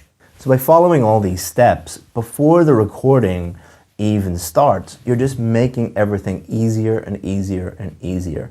Now, if you take two students, one is really, really good at listening and they don't follow those steps, or you have a student that is not very good at listening, but they follow those steps, the student that is not very good at listening will get a higher score than the student that is good at listening. That's how powerful these strategies are. And the next step is to listen to the beginning of the talk very, very carefully, because this is going to tell you where the talk begins. So they might begin at the south gate here, or they might begin at the north gate. Those are the two obvious places where they will begin. You must go through a gate, you must go through an entrance, but it's not guaranteed. Probably will happen. And if they start at the north gate, then if they say to your right, that is going to be different from to your right at the south. So if we have a look here, if they start at the south gate, to your right are trees, H, and glass houses. But if we start at the north gate, to your right, we're going down here towards A. So you need to really listen carefully to the beginning so that you understand where you're going. So now the recording is starting. You want to try to visualize actually walking through these places. You can close your eyes if you want. Probably not a great idea because you have to take notes, but try to actually walk down the paths. Try to actually imagine that you're walking past the glass house, past the lake. What is to the right of the lake? What is to the left of the lake? As we go past the adventure playground, what is here? If they're talking about a bend in the road, what are they talking about here? This is really going to help you. And as you are listening, you can make notes if it's paper-based test and think about what the correct answers might be. The next step is to be very careful with traps or distractors or tricks they might play on you. For example, they might say, let's start off at the south gate, and to your left used to be the cafe, but we moved it next to the old museum. So if you put G for cafe, you would be wrong. So they said, we used to have it there, but we moved it over here. They will often talk about things closing down, they moved things, they might be building something in the future. So they might say the opposite. They might say, well, we're going to build a cafe, a new cafe to the left of the south gate here, but that's going to take a few years. If you want something to eat, you should go next to the old museum. The right answer is going to be D. So they're not really trying to trick you, they're just setting you little challenges to help determine who's really band 9, who's band 8, who's band 7, who's band 6. The next thing to be aware of is signposting language. So signposting language is things like, let's start off at the south gate. They're little flags, little indications about where they are. So let's start off at the south gate, and if we go to the left here, you will see the beautiful lake. Now let's go back. So they're going back here, and let's go past the glass house. Let's finish off at the north gate. Think about this signposting language. Literally think of it as signposts on the street. They're giving you directions. This is going to help you understand where you are, navigate the map. And then finally, choose the correct answers. And if it's paper-based, transfer them over. If it is computer-based, just choose the correct answer. If it's computer-based, it will normally be just a drop-down menu with like A, B, C, D, E, F on it. Now again, I know I'm repeating myself. Do not watch this video and think I've mastered IELTS listening, maps questions. Get some practice tests, get real practice tests. We'll show you those in the video and practice that strategy, and it will become much, much, much easier. A lot of the students that I work with, they say, I hate maps, I'm not good at maps. Well, how many times have you actually practiced the strategy? Once or never. Also, what you should do when you are practicing maps and practicing these strategies is go slow, all right? If you need to rewind and play the recording multiple times, in this scenario, that is absolutely fine. Because what you're doing here is you're trying to learn the strategy.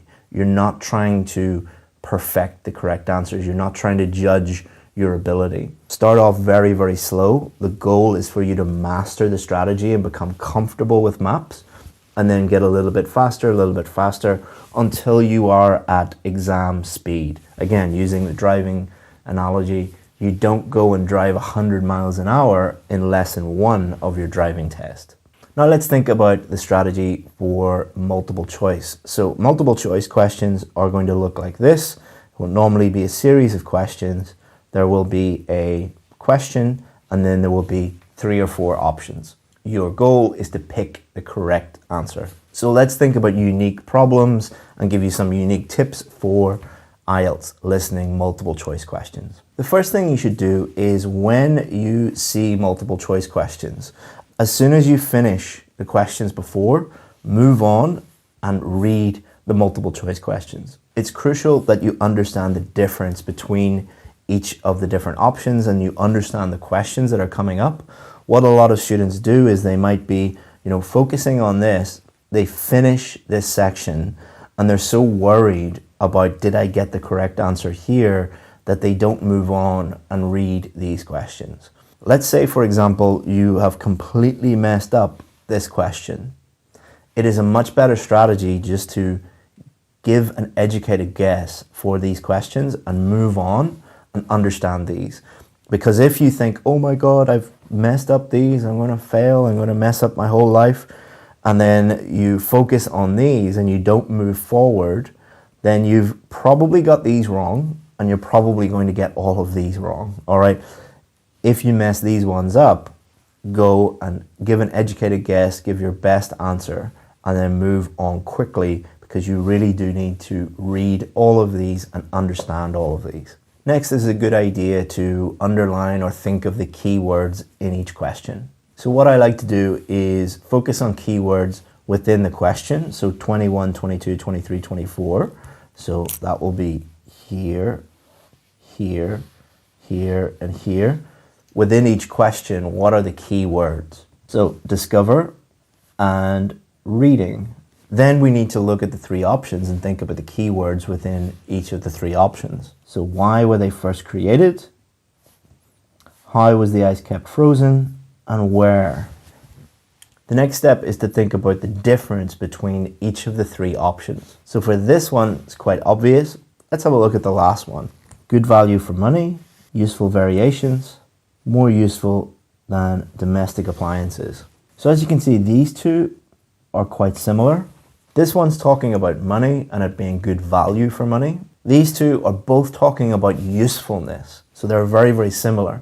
So you need to think, okay, both of these are talking about usefulness, but what's the difference between the usefulness of each of these? This one's talking about there being lots of variations, useful variations, whereas this one is a comparison.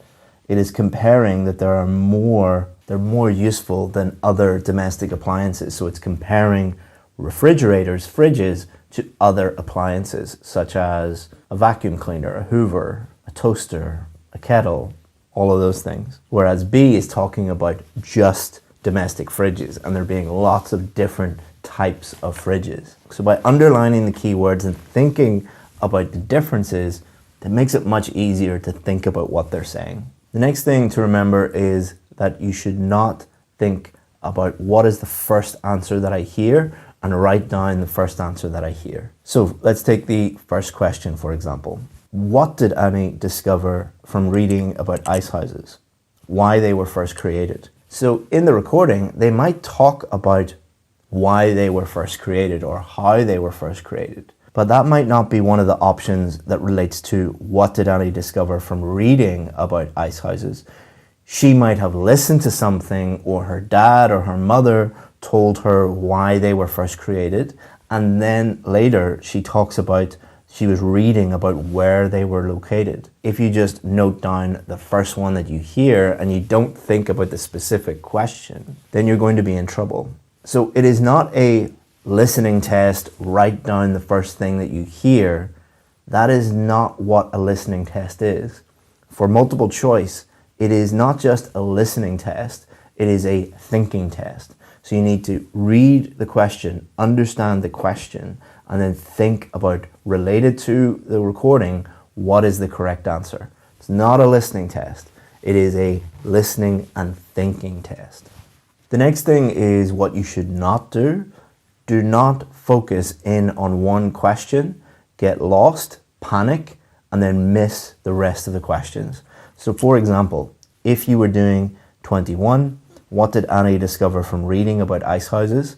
And you lose focus, or you get confused, or you don't understand what's going on, then it is very, very important that you just leave that question, make an educated guess, and move on to the next ones. Because what happens is you miss that, you lose focus, and you focus in on that, and you're like, oh my God, I just missed that. And then you're like, okay, which one should I choose? And then the recording keeps going, and you've just messed up 22, 23, and 24. They will be in order, so you need to decide what the correct answer is. Be decisive. I know that's difficult for many people in the world to be decisive and choose the correct answer, but if you don't choose an answer, you're sacrificing the rest of the questions. The next thing is be very careful about qualification statements. These are words like but or however. So if we go down to 24, she might say something like, yeah, generally they're good value for money. However, in recent years, or but recently, they've become very, very expensive. So you might hear the first part of that sentence and think, oh, good value for money. And you mark that as the correct answer. But then she says, but, however, changes her mind, qualifies what she's about to say, and you've just messed the whole thing up. So listen out for those words, but or however, and if you hear them, think about what the whole sentence means, not just the first part of the sentence. Okay, now that we know what's going to come up, let's think about our step-by-step strategy for multiple choice questions. Number one, always, never changes, whatever the question is, read the instructions carefully. Choose the correct letter, A, B, or C. I know that's very obvious and you're a very intelligent person, but make sure that you read the instructions. The next step is read each question and think about what is actually being asked. So let's say 24, for example. What do Jack and Annie agree regarding domestic fridges? Not what do they think separately, what do they agree on? If you don't read the question, it's going to be very difficult for you to find the answer to number 24 because the key word there is agree, and that's the next step.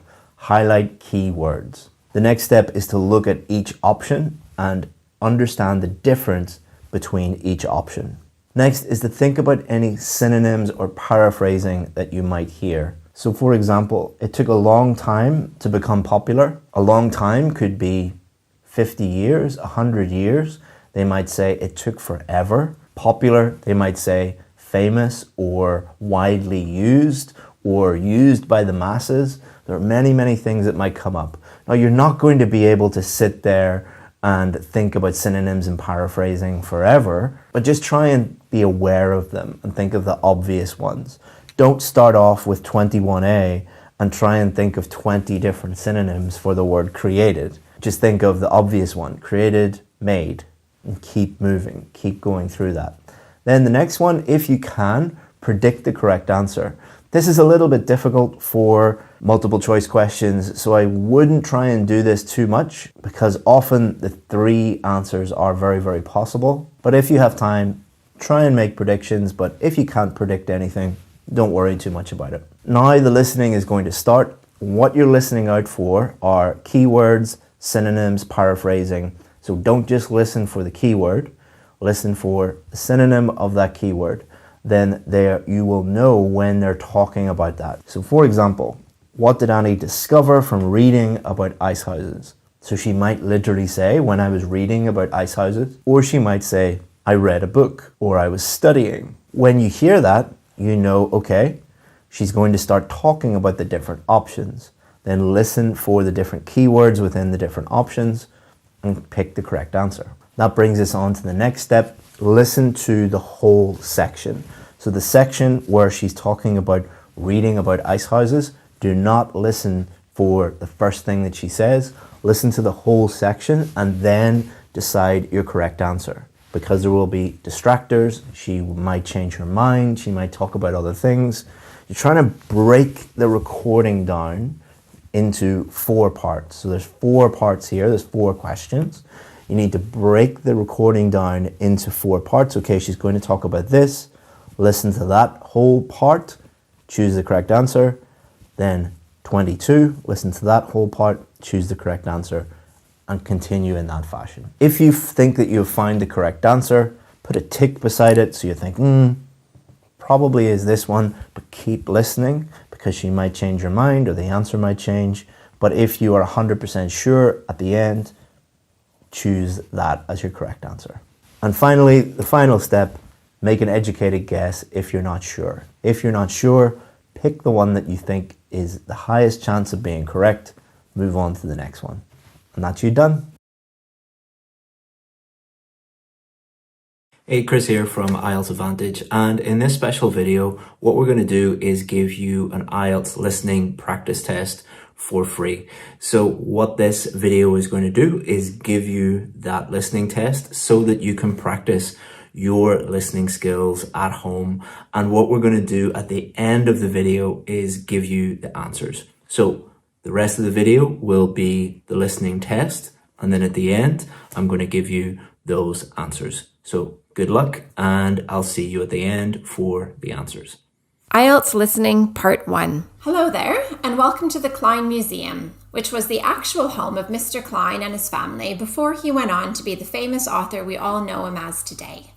Before we get started, there are some questions I'd like to ask you for our records. Would that be okay with you, sir? Yes, I'd be more than happy to help out. That's great, thank you. First of all, what's your name? My full name is John Horton. Could you spell your surname for me, please? Of course, it's Horton, Horton. It's actually quite a popular name where I come from. And where exactly was it that you come from? I just flew in from London yesterday specifically to come visit here. That's so exciting. Well, it's great to have such a dedicated fan turn up at the museum. The next thing I need to ask you is for your phone number, as our director has plans to take some special exhibits on tour next year. That sounds very interesting. I'd definitely like to be kept informed about that. My number is 064 145 354. 06414 5354, is that right? That's it exactly. Got it, thanks. And next, could you just tell me if it's your first visit to the Klein Museum? Yes. Well, actually, my parents did bring me here when I was quite young, and I don't actually remember it. But technically, this is my second time being here.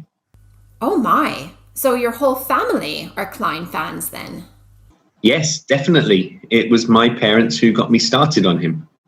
And what's your favourite Klein book? I love all of his popular ones like Heyday and The Knocking, but my absolute favourite has got to be The Final Push, which wasn't as popular as the others, but really left me with a lasting impression. I know exactly what you mean. It really is surprising that it isn't better known. And while you're visiting, will you require the services of our in-house photographer? No, that won't be necessary. Are you aware that personal cameras are not allowed into the museum? Oh, really? I wasn't actually. Well, in that case, I suppose I better. How much does it cost? One photo is $5, but you can get 5 for just $10. Which option would suit you best? I'll go with one photo, as I really only need it as a reminder of my visit here. This is a bit embarrassing, actually. What's that? I need to put today's date on the form, but I actually can't remember what date it is today. That's nothing to worry about. Well, I flew in yesterday, which was the 15th of February. So that makes today the 16th of February. Okay, so thank you for your patience. And now let's get started with the tour. As you can see, the main entrance is furnished with these standard double doors from the era and lead us directly to the guest room, which is the largest room in the house. This is, in fact, the very same room where he signed his very first publishing deal back in 1894. At the opposite end of the room, we have the fireplace in the center, where he and his family would gather during the cold winters to keep warm. On the right of the fireplace is the entrance to the utility room, but unfortunately, we don't have any of the objects that were stored there by the Klein family, as the house has changed hands on several occasions before it was finally turned into a museum in his honor. Then, on the left of the door that leads into the kitchen, you can see this hatch that was used as the serving window, as was customary, so as not to have the staff interacting with the guests. If you follow me through to the kitchen here, you can see the stove is placed directly against the wall at the back of the fireplace. And this is because when the fire is lit, the heat can be used in the oven of the stove. And on the left, the sink is located directly under the window, so that this area was well illuminated for preparing food and washing the crockery. At the back of the kitchen is the doorway to the bedroom.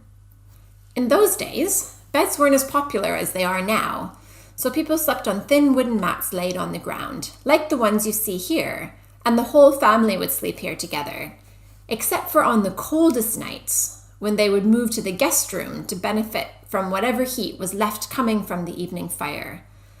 At the back, you'll notice this little cubby, which may look like an ensuite at first, but is, in fact, the office of our great Mr. Klein, as he found this to be the quietest location in the house and could focus on his work without interruption. Finally, if you could just follow me back through the kitchen, here we can exit through the back door of the house to the woodshed where the Klein family stored, well, obviously, their wood. However, it was the staff that would have been the only ones that really had any reason to be back here. And that pretty much concludes our tour.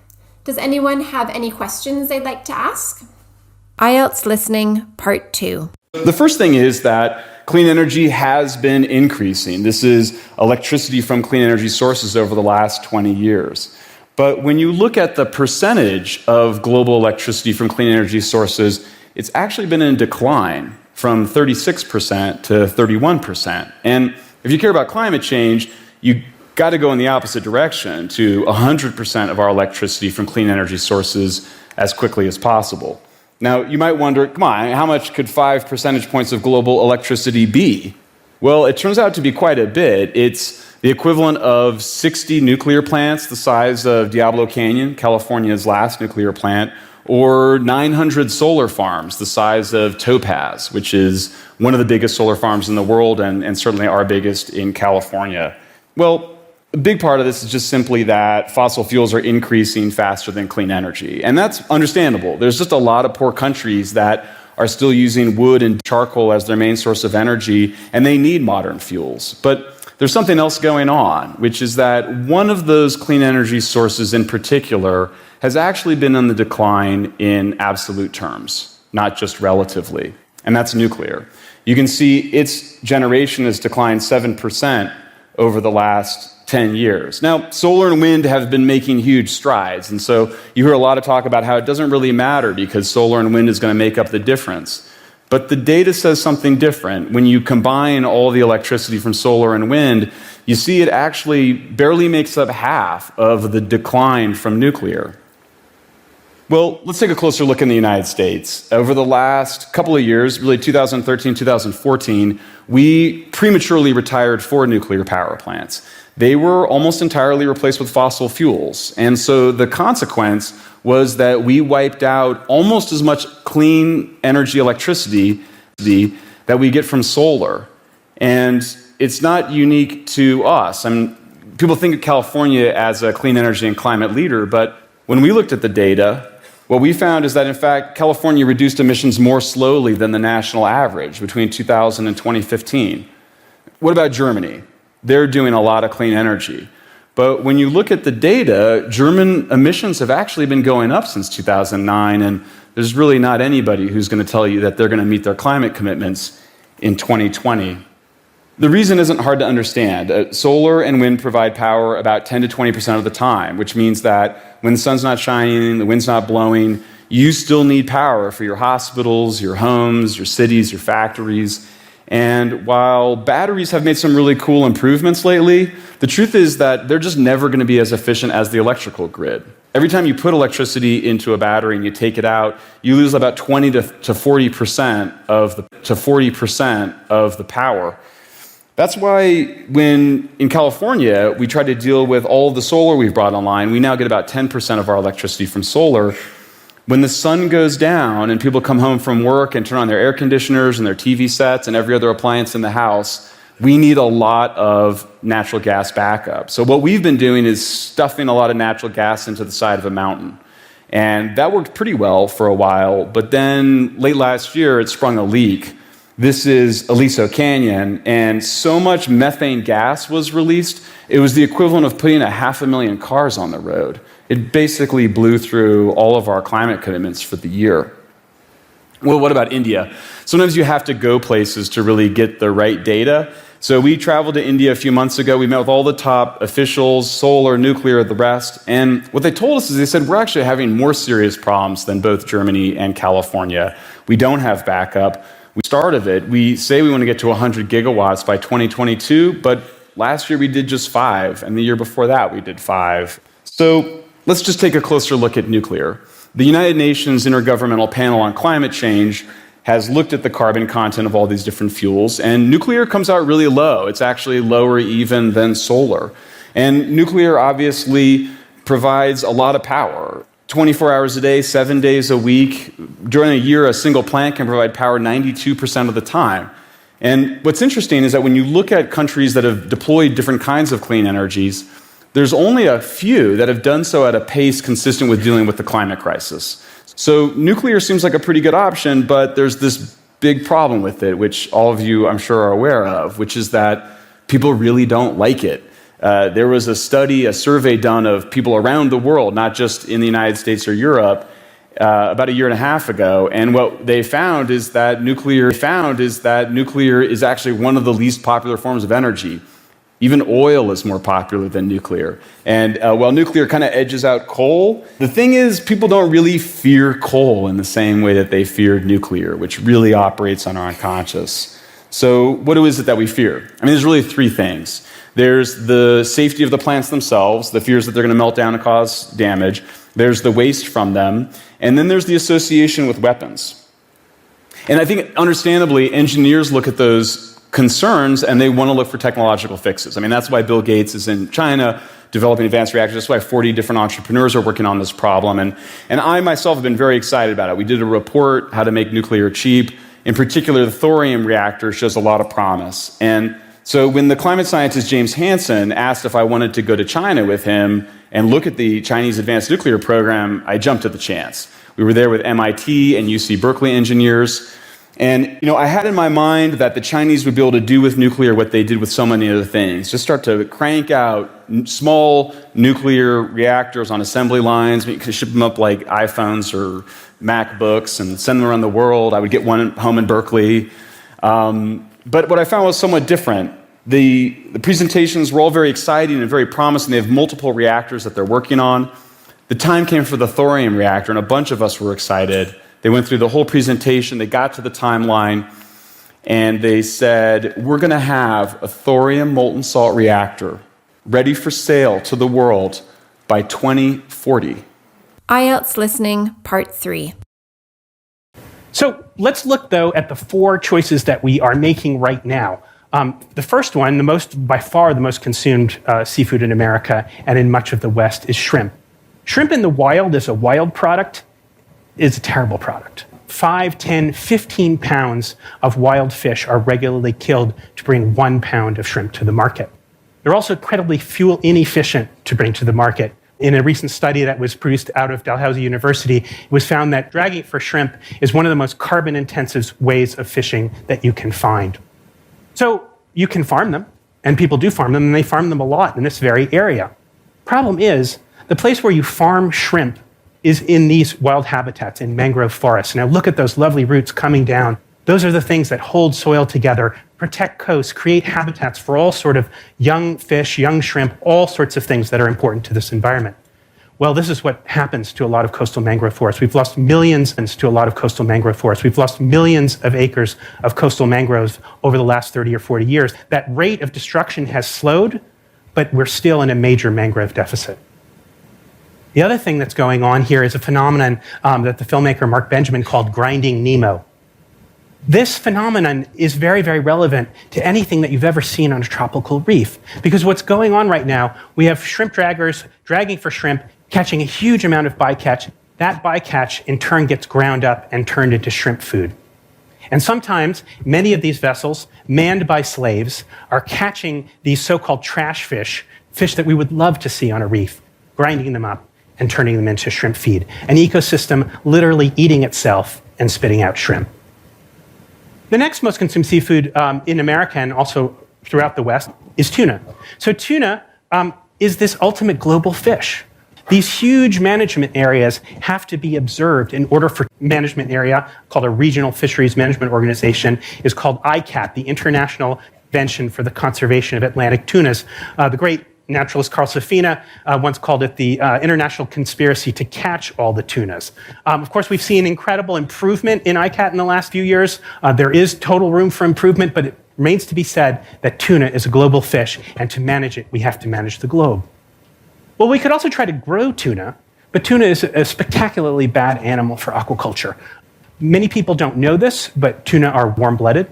They can heat their bodies 20 degrees above ambient temperature. They can swim at over 40 miles an hour. So pretty much eliminates all the advantages of farming a fish, right? A farmed fish is cold-blooded. It doesn't move too much. That's a great thing for growing protein. But if you've got this crazy wild creature that swims at 40 miles an hour and heats its blood, not a great candidate for aquaculture. The next creature, most consumed seafood in America and throughout the West, is salmon. Now, salmon got its plundering too, but it didn't really necessarily happen through fishing. This is my home state of Connecticut. Connecticut used to be home to a lot of wild salmon. But if you look at this map of Connecticut, every dot on that map is a dam. There are over 3,000 dams in the state of Connecticut. I often say this is why people in Connecticut are so uptight. If somebody could just unblock Connecticut's chi, I feel that we could have an infinitely better world. But I made this particular comment at a convention once of national parks officers, and this guy from North Carolina sidled up to me. He says, you know, you oughtn't be so hard on your Connecticut, because we here in North Carolina, we got 35,000 dams.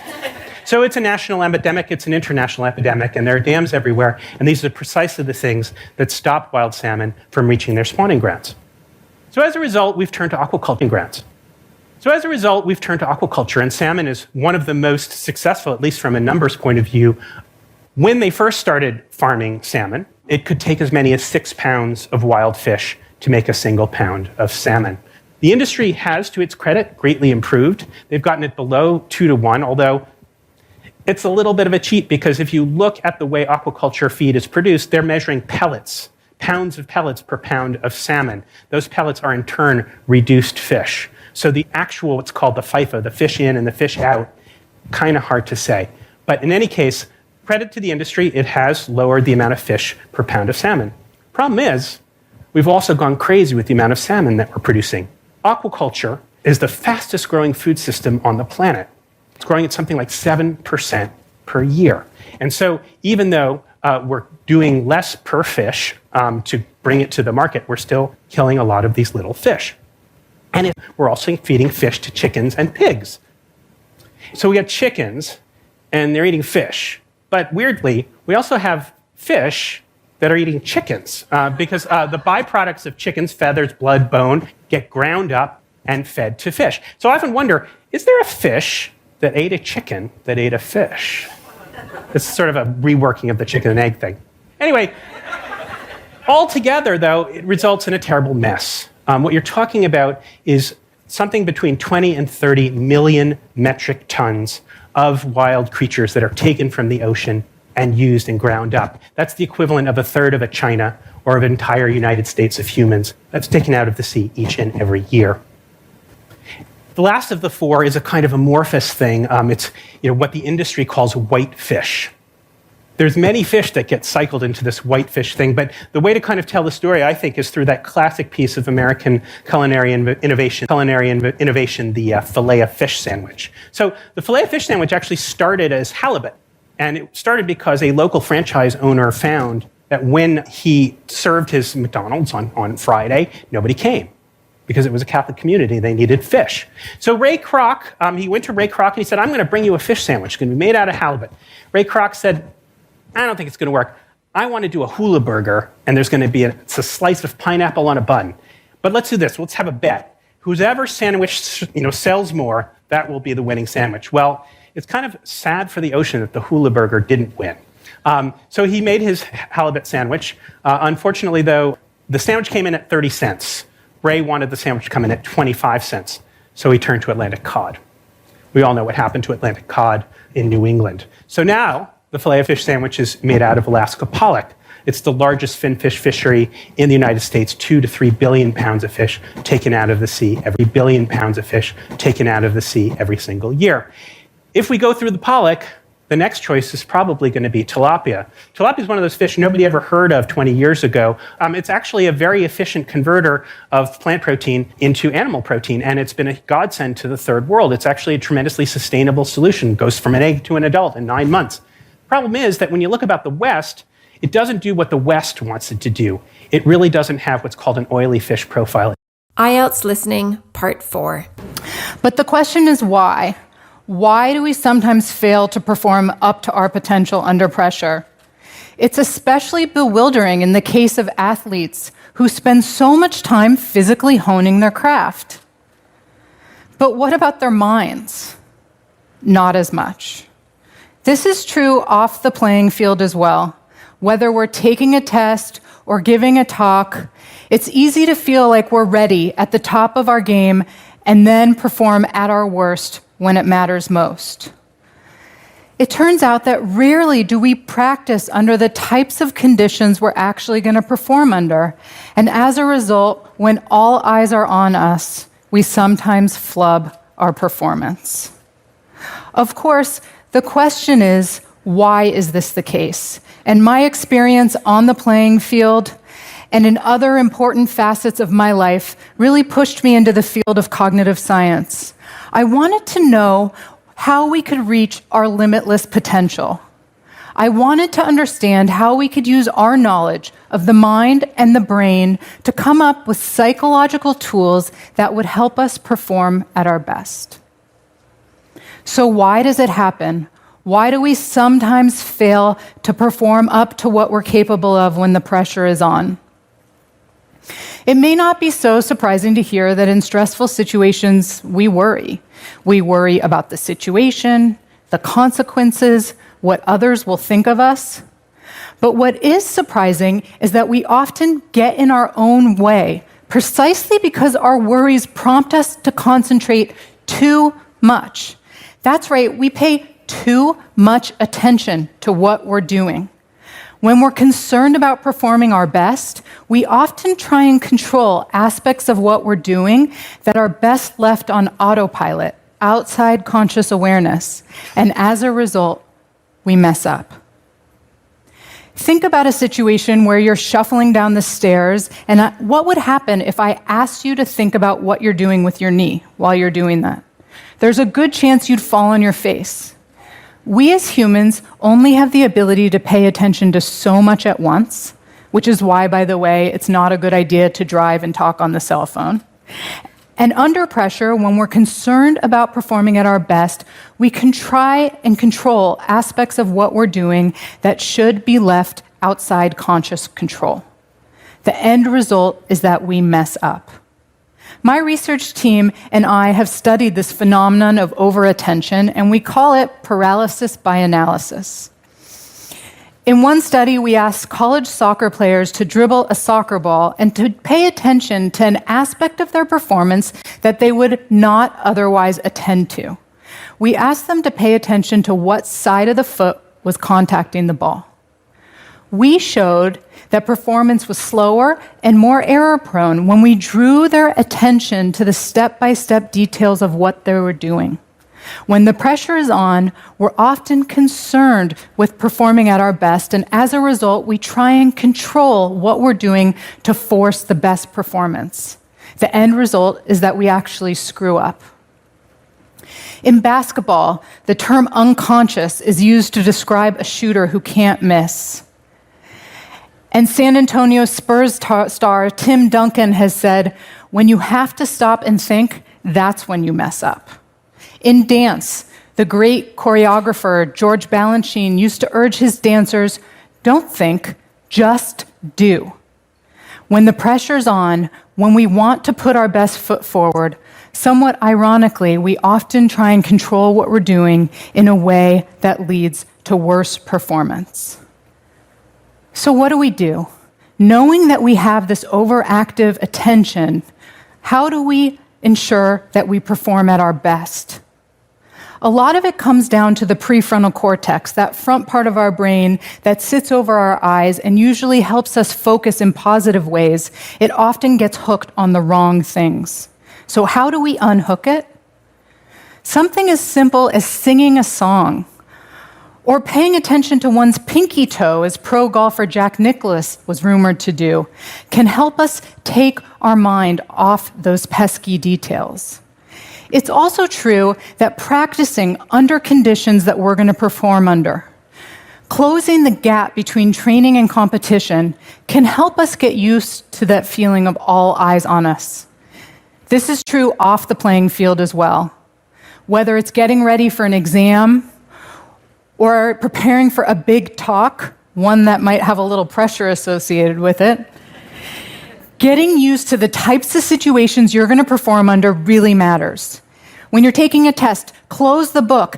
Practice retrieving the answer from memory under timed situations. And when you're giving a talk, practice in front of others. And if you can't find anyone who will listen, practice in front of a video camera or even a mirror.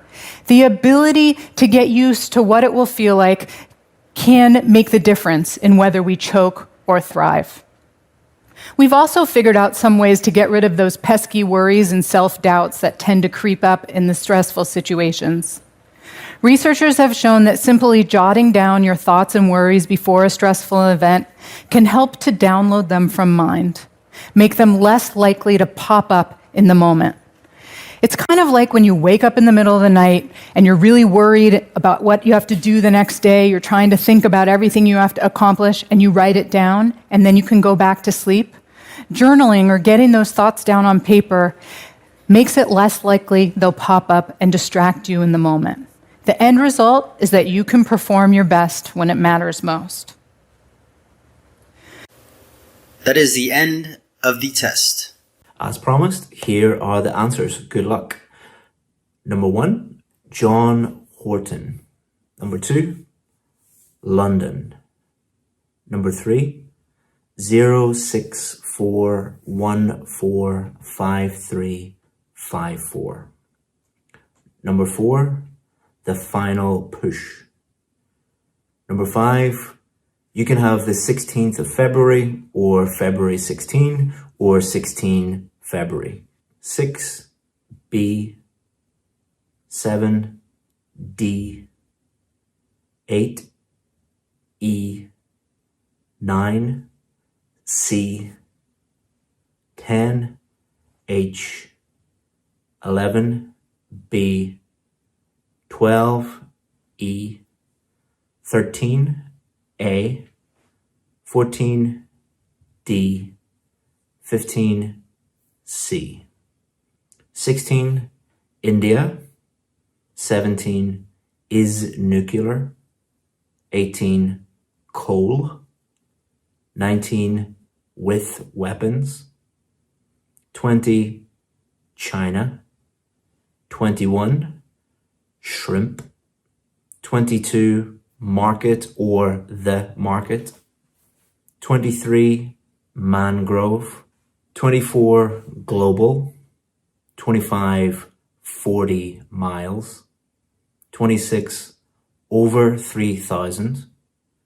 27, spawning grounds or their spawning grounds. 28, pig or pigs or the pig or the pigs. 30, 9 or 9 months. 31, playing field. 32, too much. 33, awareness or control. 34, by analysis. 35, step-by-step details. 36, C. 37, B. 38, B. 39, A. 40, C. Chris here again, and thank you so much for watching our listening sample test. I hope that you did really, really well. And if you made some mistakes, here's a video that is going to help you reflect on your mistakes and improve. That's really going to help you. What I would like you to do is put your scores in the comments below. It's great to see what level all you guys are at. And also, if you would like to see more sample listening tests, please let us know in the comments below. Or if you have any other recommendations for future videos, feel free to comment below. And if you have any questions or you need any help with the IELTS test, any help with preparation or materials or courses or anything like that, feel free to send us an email. chris@ieltsadvantage.com is my email address. We answer 100% of the emails that come through, and I look forward to reading your emails. Thank you very much, guys. And as always, if you need anything, feel free to get in touch, and don't forget to like and subscribe.